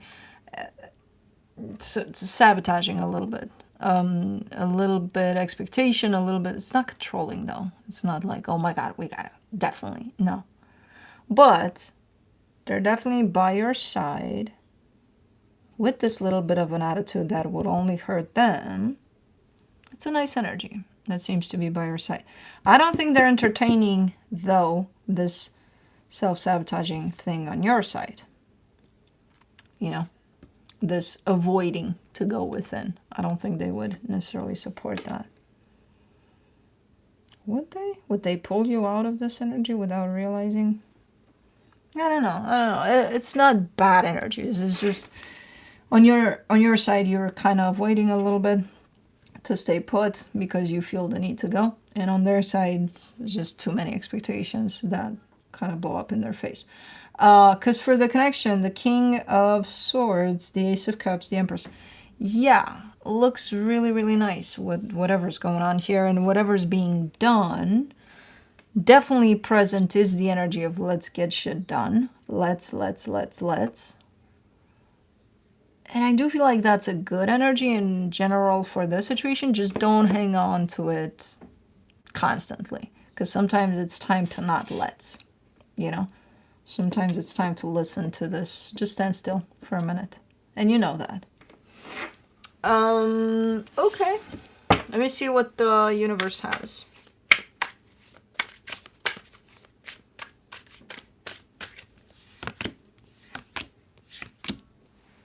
The Seven of Swords, the Knight of Pentacles, the Sun. I think you're tired of things kind of progressing slowly, because I feel like things have been moving and progressing, but quite slowly, and you're just tired. You're like, you just want to get to the destination already. You're tired of the journey. And you know can't do that. You know you can't rush the journey. And you know that. It's not that I'm telling you that you actually know. But you still can't help it. It's like, but I gotta, yeah. But I gotta. Okay. But you don't benefit yourself by doing that. I know. I'm still doing it though. Just like I did before starting this, and I said, if you push me to start the reading, I won't start it just because you're pushing me, even though I know that's not right and fair and healthy for me, but I'm still gonna get stubborn in that way. So it's kind of the same attitude of, look, I know I'm anxious about the destination, but you know what? So what? Anyways, we didn't pass Sagittarius. It's coming now. Sagittarius.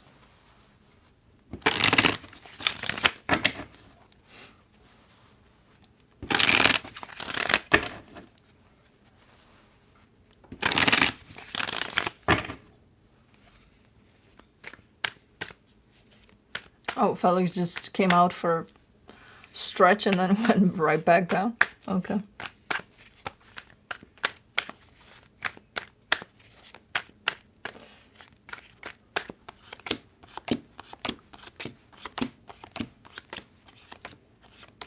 Where's Cosmo? Oh, in her position behind the chair. Anyways, on your side, you get the Five of Cups, the Hermit, not the Hermit, the High Priestess, the King of Cups. Something saddens you. Like you got a pretty nice energy, super open. Your heart is super open. Your intuition is super. Everything is fine. Everything is, oh my God. But something is sad. Something is pressing. And you're not letting it take over. You're not letting that sadness take over, but it's there. It's to the side. It's yours. It's like, I'm not trying to push it away. I'm not trying to run away from the sadness. It's here. And it is what it is. You're kind of giving me that sense of acknowledging that, hey, I'm in a good place, but this is pressing, you know. Now, the energy attached to you, the Ace of Wands, the King of Wands, the King of Pentacles. It had to come. You get a pretty nice energy here. I get the sense of collaboration here, you know, partnership, partnering up with you maybe. It's an energy that does want to partner up with you. And not just for, you know, 5 minutes. It looks like a solid, stable, steady, potential long-term type of a partnering up. I swear to God, Saggy, if this is a hummingbird here. No. Okay. I'm like, come on. Anyways. For the connection, the Strength card, the Two of Pentacles, the Ten of Pentacles. I feel like you got something you're dealing with, or...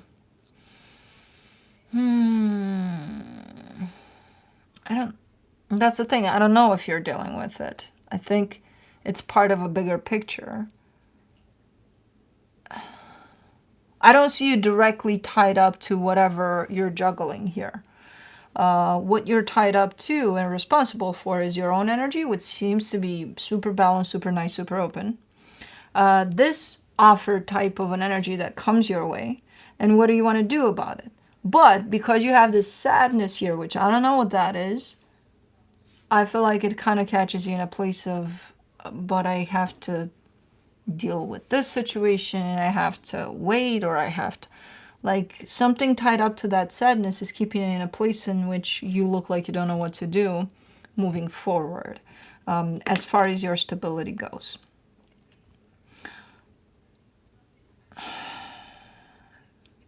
So you're kind of up in the air there, where I don't think you're making any kind of solid decisions at this point, even though you kind of lean in one direction as far as that decision goes. So you kind of know based off of how you truly feel, but because you're indirectly tied up to this, it kind of keeps you a little limb there. Let me see what the universe has as a final advice. The Emperor, the Moon, the King of Swords. Yeah, you know, deep down you know. And I think you know that you know. But you're not letting yourself go in that direction that you know you should be going to, because this hasn't been resolved, whatever that is, yet. It's not settled one way or another. So before that settles, you're not going anywhere, you're not doing anything. But I think you know where you need to go and what you need to do. So you have your answers. It's not that you don't know. It's you're waiting on something to come to a resolution before you do anything. Okay. Got it. But that's it.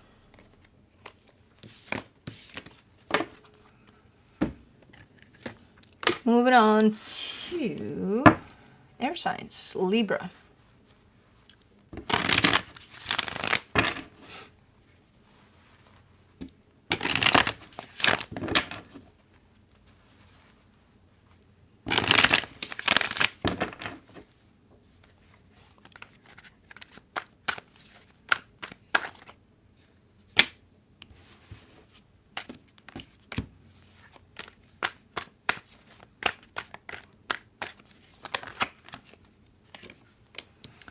Okay, Libra, let's see what's up.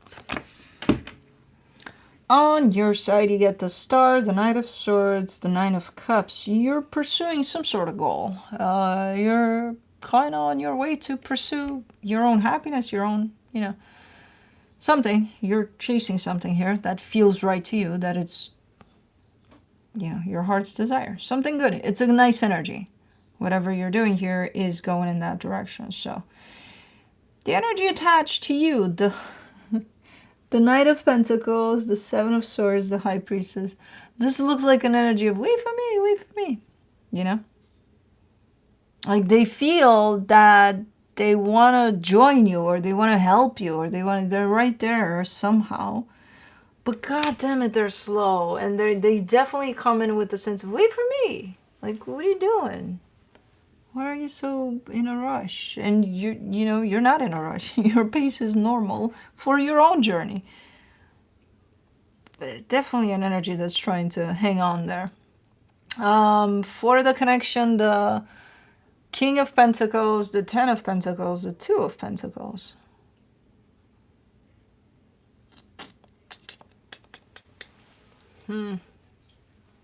Is this someone you're working with? And you're kind of trying to figure out if, you know, you're staying, you're going, what you're doing. Because there's definitely a overall feeling of this feels good. You're not giving me a sense of where you see this going, though. Like, it feels good for the most part for what it is. But as far as the future is concerned, you're giving me blurriness over that. So you don't have it in your beliefs that this is going to go anywhere necessarily. But you're pursuing something. And if this is not going to help necessarily, come on, baby girl. Oh, come here, Yawny Yawn. Come here, baby. Oh, I felt something touching me. I knew it was you. Yeah, little sleepyhead. Come here.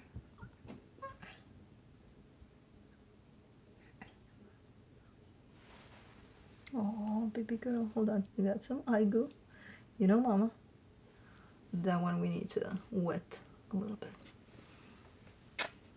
Oh, my sleepy head. Look at my girl. She's grown up. Big time. She's grown up. Growing.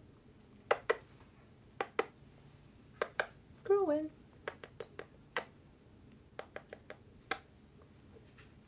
Oh. That's it? Ow, ow, ow. They have some ways of sticking their little sticks into my body.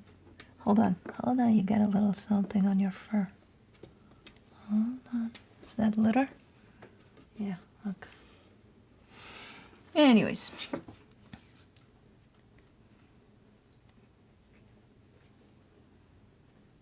Oh, I think I just got it from Amazon, this shirt, because I looked specific with this message, because I love this. So, I don't remember though, but... Hold on. She left some hair with me. Yeah. Okay. So, yeah, I don't think you have any vision for, you know, next. Even if it feels okay, it's not... From the universe for you, you get the Six of Pentacles, the High Priestess, the Nine of Wands. See, you're giving me a sense of, look, I know, I'm not being crazy about this. I know it feels right. And I know, you know, from what it looks, it's all playing out right. You're almost giving me a sense of, I don't see it going anywhere, though. You know? As far as projecting it into the future, I don't know if you have that vision for whatever this is, no matter how right it feels. Because you show up there putting a block as far as the energies progressing go. So you're almost saying there's no future for it or something. So I don't know what we're talking about, but you're definitely giving me something that does feel right, but as far as the future for it goes, I don't know. But that's it. Moving on to Aquarius.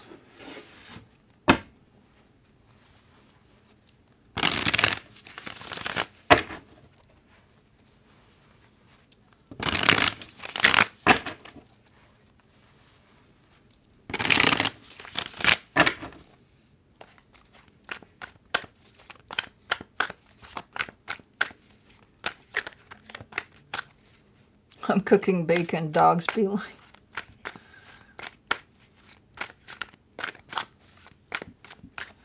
Let's see. I didn't think this would annoy me so much. You know, when you lose the full ability of one, of something, that's when you realize how much you take some things for granted, especially parts of your body that are always there and functioning. And it's like, dude, this sucks. Anyways, on your side, you get the Emperor, the Nine of Wands, the King of Swords. Oh, you're giving me a sense of, I don't want to be the boss. I don't want to be put in charge. I don't want to be, you know, almost as if someone is assigning you for that, or kind of like, hey, like looking up to you for solutions or something. And you're like, I don't want to, even though you know you got it and you're the unspoken assigned boss of things usually, or people do come to you or would open up to you in that sense of you do something about stuff. So you already carry that energy, but you're definitely giving me a sense of, I don't want that responsibility. I don't want to do that. Bariwa, thank you. So, I don't know. Are you kind of be like, I don't want to be responsible for shit anymore, or I don't know. Definitely quitting that role. The energy attached to you, the Seven of Pentacles, the Five of Wands, the Fool. What is this very conflicting energies on both ends that are connected here? You're kind of quitting your responsibilities job here, of something where people may have the tendency to put shit on your shoulders, and you're like, that's not mine. I didn't take that on, you know. Whoever this is has quite the inner conflict here about whether or not they want to invest in this, because on one hand they're showing up as, no, I do want to invest in this. On the other, maybe because they're seeing you pull back, maybe they're like, what the fuck is going on? I don't know. But it's a little bit of a back and forth type of exchange here from what I can see. Jamia, thank you. A little bit of a back and forth. Is it establishing who's the boss, who's not, you know, or is there any boss? Should there be? I don't know. Maybe that's what's going on here. For the connection, the Eight of Wands, the Temperance card, the Two of Pentacles. This has been going on for a minute here. It's a back and forth type of a thing. It's establishing something. Maybe it's agreements or stuff, you know, that you're kind of trying to come to.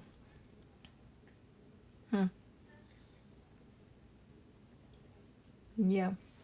It's definitely one of those, the ball is in your court now. It's in yours. Pass it back, and now, you know, with the signature on it, if possible. You know what I mean? So it's a debate here. It's definitely been going on for a minute. It hasn't been oh, hold on. It hasn't been determined yet or finalized. Hold on, I got quite the pain. What the fuck is that? Hold your horses. Let's breathe. I'm telling you, going over 40 is not nice. Okay. I don't know.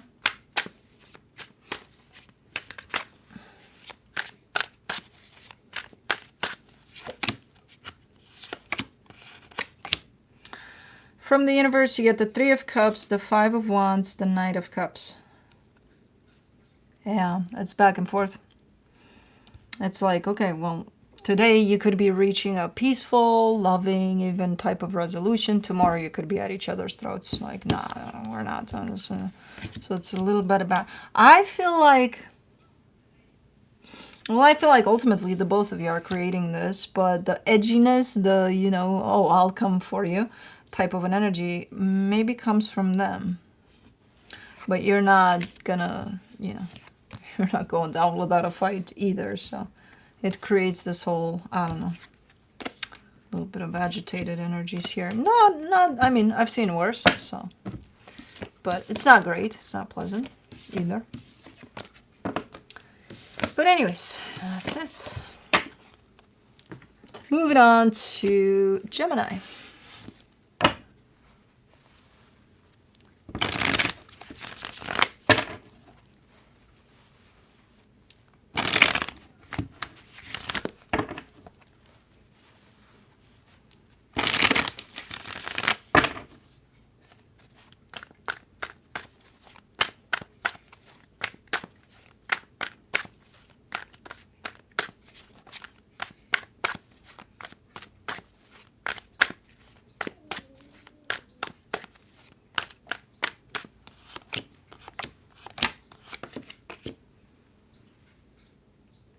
Still on top of my furniture, huh? Chipmunk. Chipmunking. On your side, you get the 7 of Wands, the 4 of Wands, the Fool. This comes through as, you know, you feeling a certain way for a particular situation or person, and then giving me a sense of, I just don't want to feel that way anymore. I'm done feeling that way. You're done in the sense of you just don't want to feel it, but you know that you're feeling it because otherwise you wouldn't want to not feel it. So it's like you rejecting how you feel, basically. The energy attached to you, the Page of Swords, the Magician, the Hangman. This energy is getting ready to do something. I don't know what. I have no fucking clue. Because they're very, you know, they're not very expressive in their energy. But what they're letting me know is I'm getting ready. I'm prepping up. Okay. For the connection, the 3 of Wands, the Knight of Pentacles, the 7 of Cups. It's like somebody's packing up. And they're taking their sweet time to pack up and move, to go. What is that? Do you see that? It's the, do you see that red thing, or is it just, am I seeing things? Do you see a red thing on my face? Hold on, it went away. Fuck. Did you see that? No, it's on my face again. By my eye. Am I seeing things, or is there something here that's red? It's moving on my face. Okay. Because I'm like, I can't tell anymore. Okay. Do you know what that is? Okay. Okay, good. Okay, so you guys see the reflection. Okay. That comes from the hummingbird feeder that's on the window right here. And the sun is shining to such extent that I think I'm seeing colors. And no, it's for real. It's, yeah, it's definitely, yeah. It's the sun reflecting on it that brings it up here. So that's where I have it, right here where I see the hummingbird. Left eye pink. Yeah, pink reddish towards the nose here. Okay. I got a little freaked out. I thought, okay. Reflecting light, yes. So, good. I know they're migrating. That's why I prepped up nice juices for them to have them ready to go. Anyways, yeah, somebody's really getting ready to move on here. Is it you? Is it them? I don't know. Maybe it's the both of you. But like they've been doing it for a minute and they're taking their sweet time. So this is a process of either you or them or the both of you moving on from this, but taking your sweet time with this process. So, okay. Let's see what the universe has.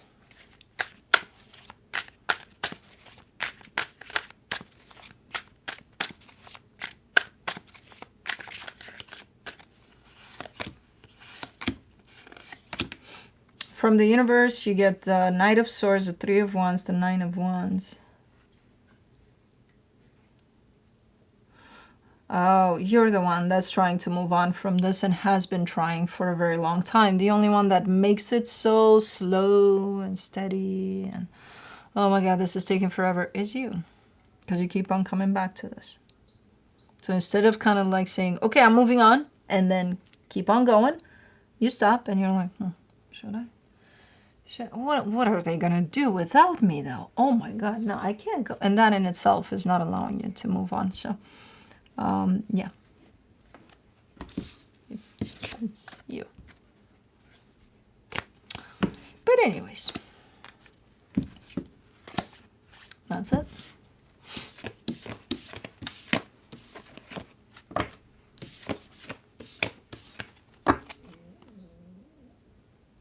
I love it when they sleep and I hear them kind of going in their sleep. And that one is Felix because he just moved. And all of them do it in their own little ways. And Juno's up. Felix is the one that stretches. And Cosmo is not that noisy with that yet. Anyways, moving on to water signs, Pisces.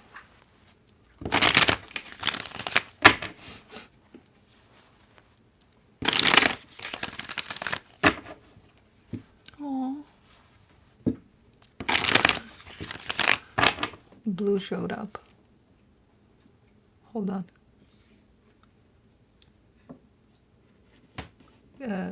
Juno, may we help you? It took a minute for her to get bored, but apparently they're starting to roam. Blue just showed up at the door at the screen, just propped himself in there, and Cosmo went to him. And it's like, oh. And now Cosmo's playing with Felix's birthday toys, and now Juno's up and running. They're getting unsettled soon. They're starting to. All right, let's see.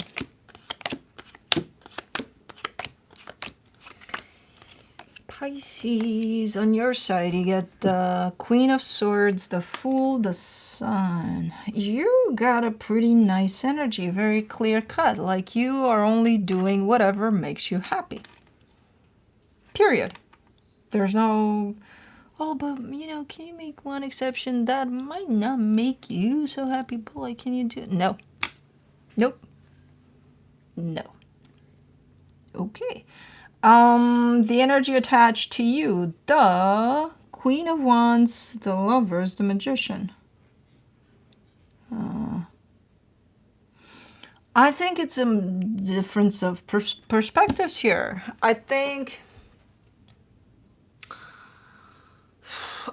both energies here come at this from a really, really nice place.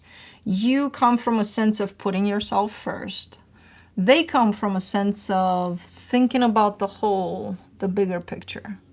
So neither of you are wrong.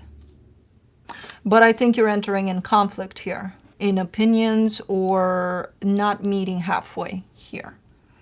I think maybe you think your way is the right way. I think maybe they think their way is the right way. And I'm like, neither of your ways are right or wrong. You could nicely blend them together and get to a nice result, but you're not doing that because in the connection, the 10 of Wands, the 5 of Wands, the 3 of Wands, you're not seeing eye to eye. And I can see that here. You're not. You're coming from the angle of putting yourself first no matter what. They're coming from the angle of not putting themselves first, putting the whole, the bigger picture first. I'm going to think of you and me at the same time. And this is where you bump heads. The way you approach this is different. And if you don't find that middle ground, and if you don't accept that, hey, we're just different in the way we view things, that doesn't mean we don't aim for the same things, then it'll be a shit show all the way through. So if you start accepting their way, maybe they'll start accepting your way. And if they don't, then, you know, you can't force them, but at least one of you has to start somewhere. Because otherwise it's going to keep going like this, and it feels like it's a little difficult to deal with it like that all the time. But anyways, let me see what the universe has. The 5 of Pentacles, the 6 of Cups, the Star. Yeah, you both want the same things, though, at the end of the day. Can you reach a middle ground to get you both there in a healthy, loving... Both points are valid. To me, it feels like You're bringing great energies to the table. I don't care that you're doing it different, as long as you don't care. But if you start caring and you're like, no, it's got to be like me. No, it's got to be like me. Then it's going to be a shit show. And it's going to feel like a really forced type of a dynamic here. And, you know, at the core of it, it's not forced. It's quite natural and beautiful. But if you can't find the middle ground, then bumpy. But that's it.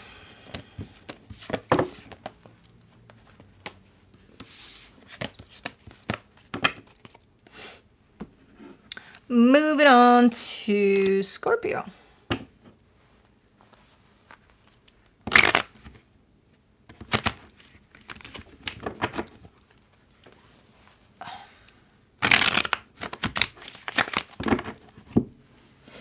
Hold on. I gotta readjust per Juno's tail. Silver tail on the table. Yeah. That's Juno. Juno tail.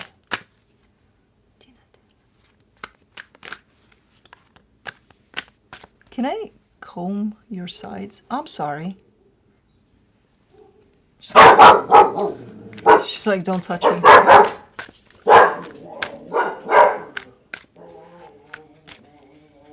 This is him trying not to bark. Bye-bye. I see you're feeling better. Who the fuck is that? Who's barking? Oh, our neighbor's dog. That way. Baba, it's your buddies. It's your buddies through the fence. You know, we don't have to... We don't have to... No, we don't have to do that. Come back here. Baba, I can hear you trying. He can't help it. You're okay. Hey, listen. We need to stop, okay? Hey. Come here. Baba, I'm too far away. They're like little kids. Blue. Listen to me. Listen. They stopped. It's time for us to stop, okay?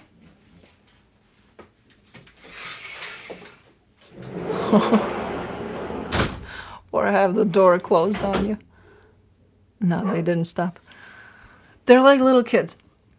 I see him trying to not bark because he knows there's no reason to, but he's going to try because it's like that. It's the bears, him, and those dogs. And if those dogs start barking, he starts barking. Then the bears start barking. If the bears start barking, he starts barking. And then those. It's like a trio shit show here. And most of the times, there's no reason to. They bark because who knows what the fuck they saw 5 days ago. I don't know. But I see him trying to not bark, and he's so fucking funny. But it's like a kid when kids are trying to not do something. It's like something comes out, and then a bark. It's like a teenager at this point. So, Blue has been the one that took the show today. Started this with Scorpio. I think I said that. But to skip the part of Blue barking. Stole the show from the beginning by coming in here. Good morning. Oh, Blue is thrown up. Okay. And now closing it off with the barks. Oh, man. Juno Buno. You're here for Scorpio, huh? On your side, you get the Page of Wands, the Magician, the Four of Pentacles.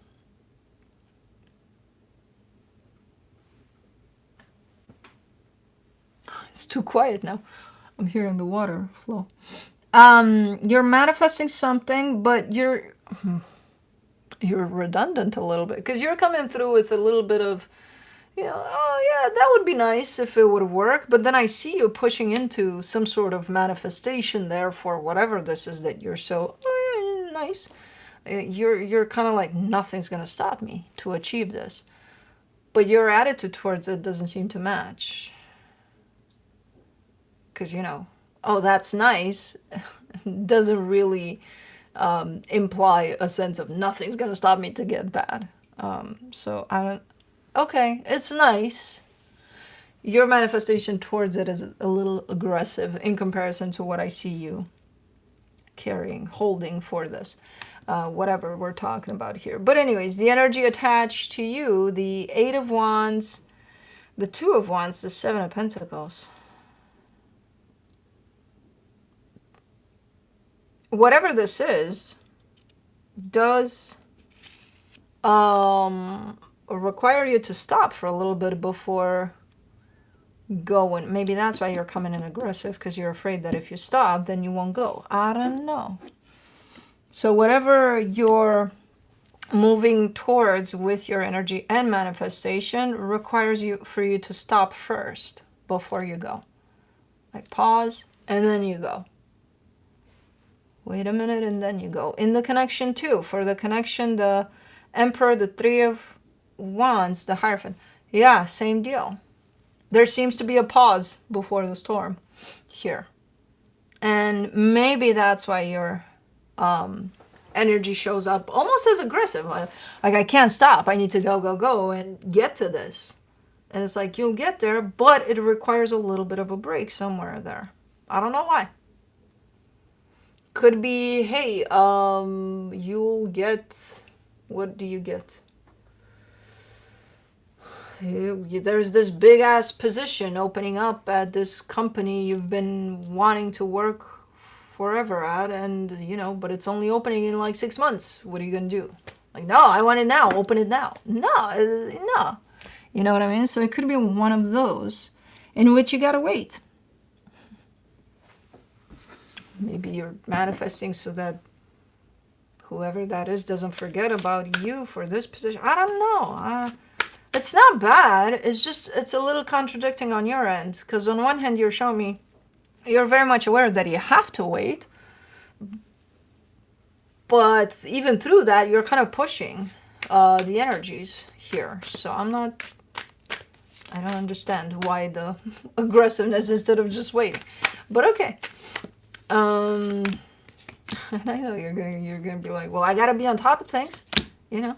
No, you don't gotta. Sometimes you literally need to just stop, which that's required from this energy. But anyways, from the universe you get the Ace of Pentacles, the Knight of Wands, the Six of Pentacles. Yeah, you come through with this idea of we gotta keep it rolling. We gotta keep the energy rolling and going and cycling and recycling, and we gotta go. We can't let it just stop. You're not letting anything stop. The energy that you're dealing with requires a little bit of a stop. Some energies do require that, and it's okay. That doesn't mean that the energy is not moving, even if it stops. It's kind of like that whole sense of, you know, there's a lot of sound in silence. It's the same thing. There's a lot of movement in the stopping of energies sometimes. So you can't, let's keep it rolling. Sometimes, I know, it's the excitement of it, I think. It's the, I can't wait to get there. It's the, but it keeps the energy moving when the energy should stop. So it's not bad. It's not like, oh my God, what am I doing wrong?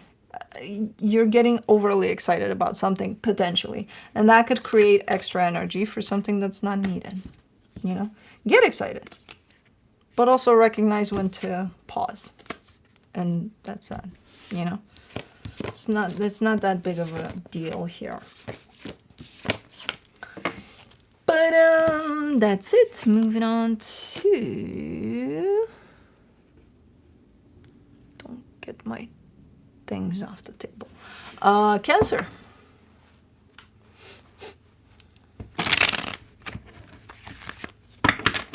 Scorpio is a big liar. I never said that.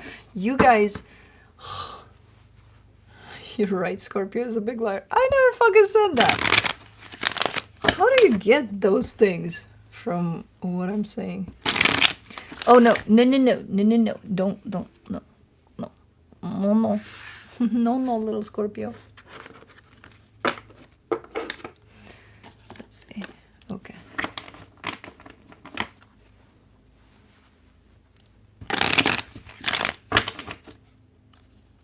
It's like you say something to someone and they're still gonna hear what they want to hear. It doesn't matter. It doesn't matter. No, I know that's not the case a lot of times, but sometimes it is. But let's see, Cancer. What do we got? Pretty earthy energies. I'm not, man. It's very interesting when you're dealing with reading a specific sign, and then you're kind of encountering a lot of energies that are not opposite, but countering the energy for sure. But anyways, on your side you get the Knight of Wands, the Justice card, the Ten of Pentacles. Okay, so you seem to have an energy that's pretty balanced, well balanced. It's like you're all up for fun, which is quite ironic and quite interesting, coming through with the energy you're holding, that of stability and grounded. Like you feel grounded, you feel super grounded, super 2 feet on the ground, and then you're like, yeah, let's have fun. I'm like, doesn't really match, but it does in a weird way. So you get a pretty cool energy here. I don't know what you got going on, but okay. It's doable. The energy attached to you, though, the Nine of Wands, the Ten of Wands, the King of Pentacles. This is someone that takes to life way too serious. It's like, nah, life is serious shit, man. We can't fuck around here. You know, we can't have this fun, and you know, everything is serious. To the point of they're stressing out about probably every little thing, and then everything becomes too serious. Ew. Diane, thank you. So they're giving me a sense of they gotta be responsible. They got, you know, you gotta be an adult about things, responsible, taking shit serious. We can't fuck around here. Life is not that fun. Ew.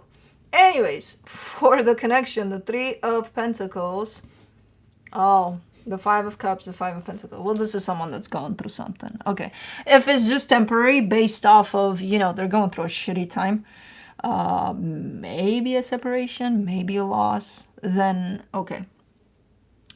I wasn't that fun when I was going through crap, and I was looking at people laughing, and I would be like, what the fuck is so funny? Well, I would be this. So I get it. If it's temporary, if it's someone that is usually like that, then it's another issue, but I can't tell because, you know, but somebody's going through something, definitely. So, anyways, let's see what the universe has. Six of Cups, Three of Swords, King of Swords. Yeah, it's you're showing me a soul connection. You know what's up. You even know probably how to handle it. You understand that if it is someone that's going through something, they're kind of coming from that place that they're going from, yeah, with this heaviness of, you know, life is just shitty or whatever, kind of an attitude. They're coming from their own pain here. Okay. And this could be you, if you're going through something. But it's definitely an energy that's understood at this moment in time, that it is like this. So that tells me that it could be temporary, based off of they're going through some shit. So, okay. But that is it. Don't go anywhere. Where did Juno go? Speaking of going places.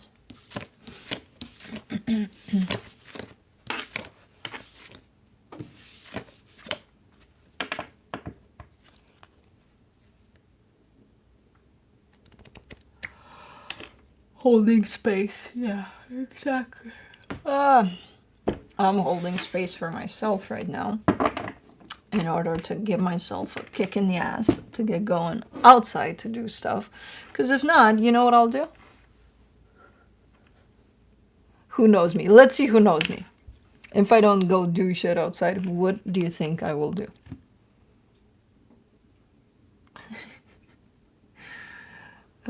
Somebody's already on to me. Some of you guys definitely know me. Baba, come through here. Come through here. Come through here. Come on.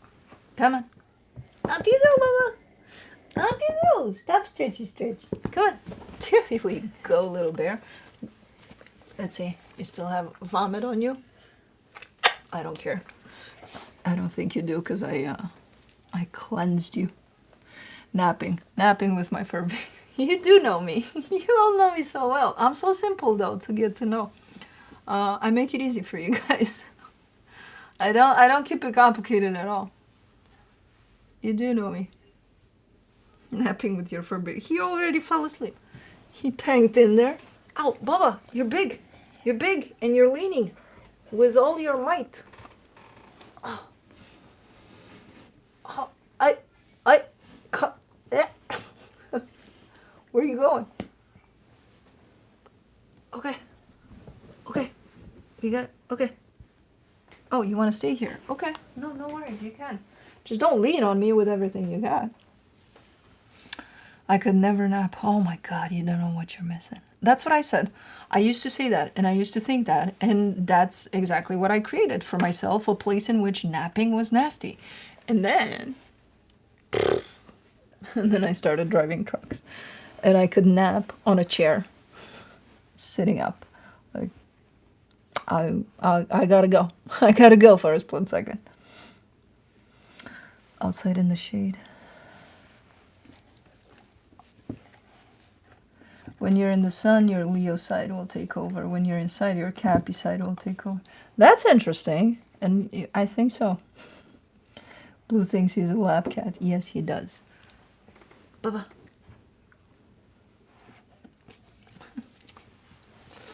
Bubba, I fucking adore you. I fucking adore you, my little boy. My little boy, my little boy, my little boy. Who's so little? Very little boy. Very little boy. Baby is big. Yeah, baby is big. Baby is so big. Why are you playing hard to get with Stella? That's not nice. You go in front of her window, you sit your ass down in front of her, you don't even look back while she does all kinds of gestures and barks at the window, and you play so hard to get.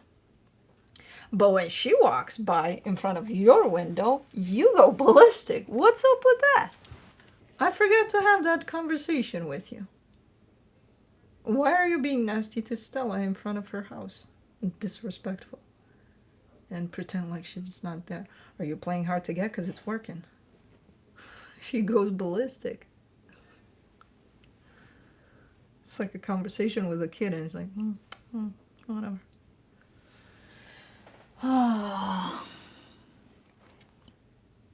Take a nap. Do not tempt me. You don't have to tell me twice. I can take a nap right here. I don't take long. May I help you? He's like, no. Oh, you're going? Okay. Easy, easy. Okay. Good, Bubba. No, you're not going outside to eat crap and to vomit again, okay? You're gonna do it once Mama is done cleaning up out there. And then we can play. And then you can run. And then you can eat some grass. And then you can vomit. And then we can come back and that's our day. Ish. Still gotta take you on a walk through the bats and dragonflies and now apparently wasp something. Anyways.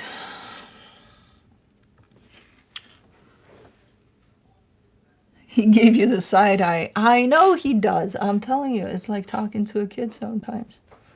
Whatever. Mama. You know best. He's interested in the nap project. I think so too.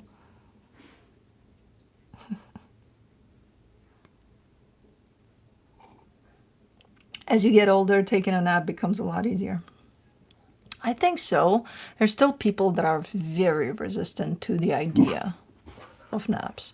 But I think it's because they haven't really tried it. Like, just give it a chance, you know?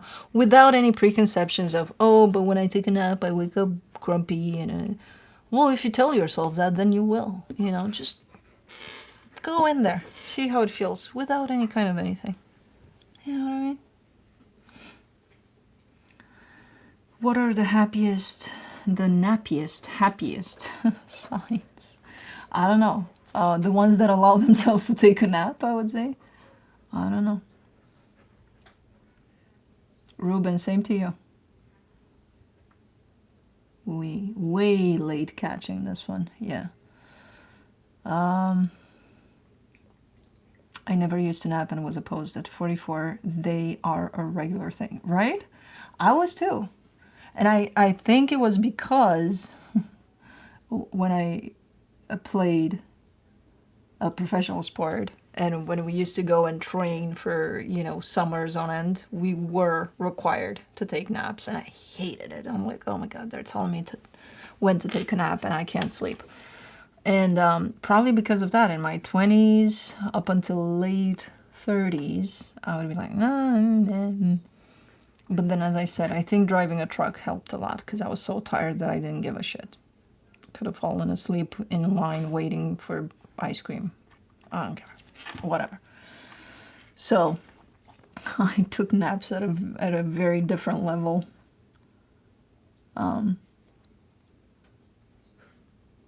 Nocturnal supremacy. Oh man.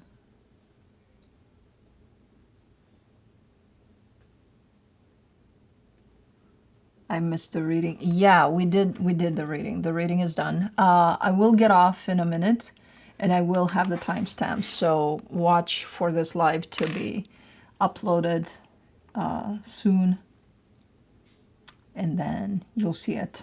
And timestamps, I will be posting them. I can definitely see Taurus and Pisces taking naps. Me too. That's interesting. I don't know about Pisces, the Taurus is for sure. Earth signs in general, not Virgos though. I don't see Virgos taking naps. Except for Felix. Felix is the one exception to the rule of the Virgos. Capricorns, yeah, I do see Capricorns, I would. But Pisces, I don't know.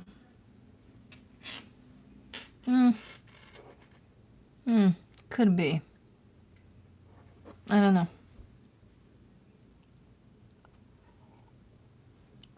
I already have issues sleeping more than 6 hours and a half, let alone napping. Napping is not about the sleeping. Napping is just, you know, kind of sudden break to it all. I'm on my phone. Is the posted video going to be horizontal? It's the same as this. The same format you see here. It's going to be the same one. They don't do it horizontal anymore for the lives. So, I don't know why. We have it as an option, but apparently it's not an option because they don't do it that way. I feel more tired after a nap. That's because that's the story you tell yourself. Take a nap one day without any stories. Napping is for integration. Exactly. I missed it. I'm a Cappy. I can take 2 hours nap if I'm lucky. I could go for more. Napping is relief. Exactly. Look, I got my napping people here. And I love that most of you pinned me, knowing exactly what I would do if I wasn't out there doing yard stuff, which is napping. Leo. Oh, Leo likes to lay in that sun and nap like a motherfucker. Yeah. For sure. Are you ever going to start up your other channel, Al? I will start some shit up. Yes, I'm very determined. All of my mountains of energies and everything that piled up is starting to subside. So everything's starting to cool down. I'm still looking for a place to move, but I let that go too, in the sense of it's going to happen when it's going to happen. So I gotta be a little more involved with what I got in front of me. So at some point, something will pop out, and you'll see it as it does. I don't know if that channel, in how it was shaped and formed, it might be changed a little bit, but something. So things are gonna start happening. Naps are medicine. Exactly. English is not your first language, right? What is it then? Romanian. Take me right into a nap. Yeah, you guys, the napper ones, you're my favorites. Don't tell the others. When everybody asks what's your favorite sign, I'll say the nappers. Do you drink coffee and be able to nap after having it? Yes. I've reached the performance of coffee not having. Coffee has the impact of waking me up, boosting me up, but when it comes to go down, it doesn't stand in my way. It's not like, oh, you gotta lay off of coffee. No. New sign, nappers. Yeah. The nappers are my favorite sign.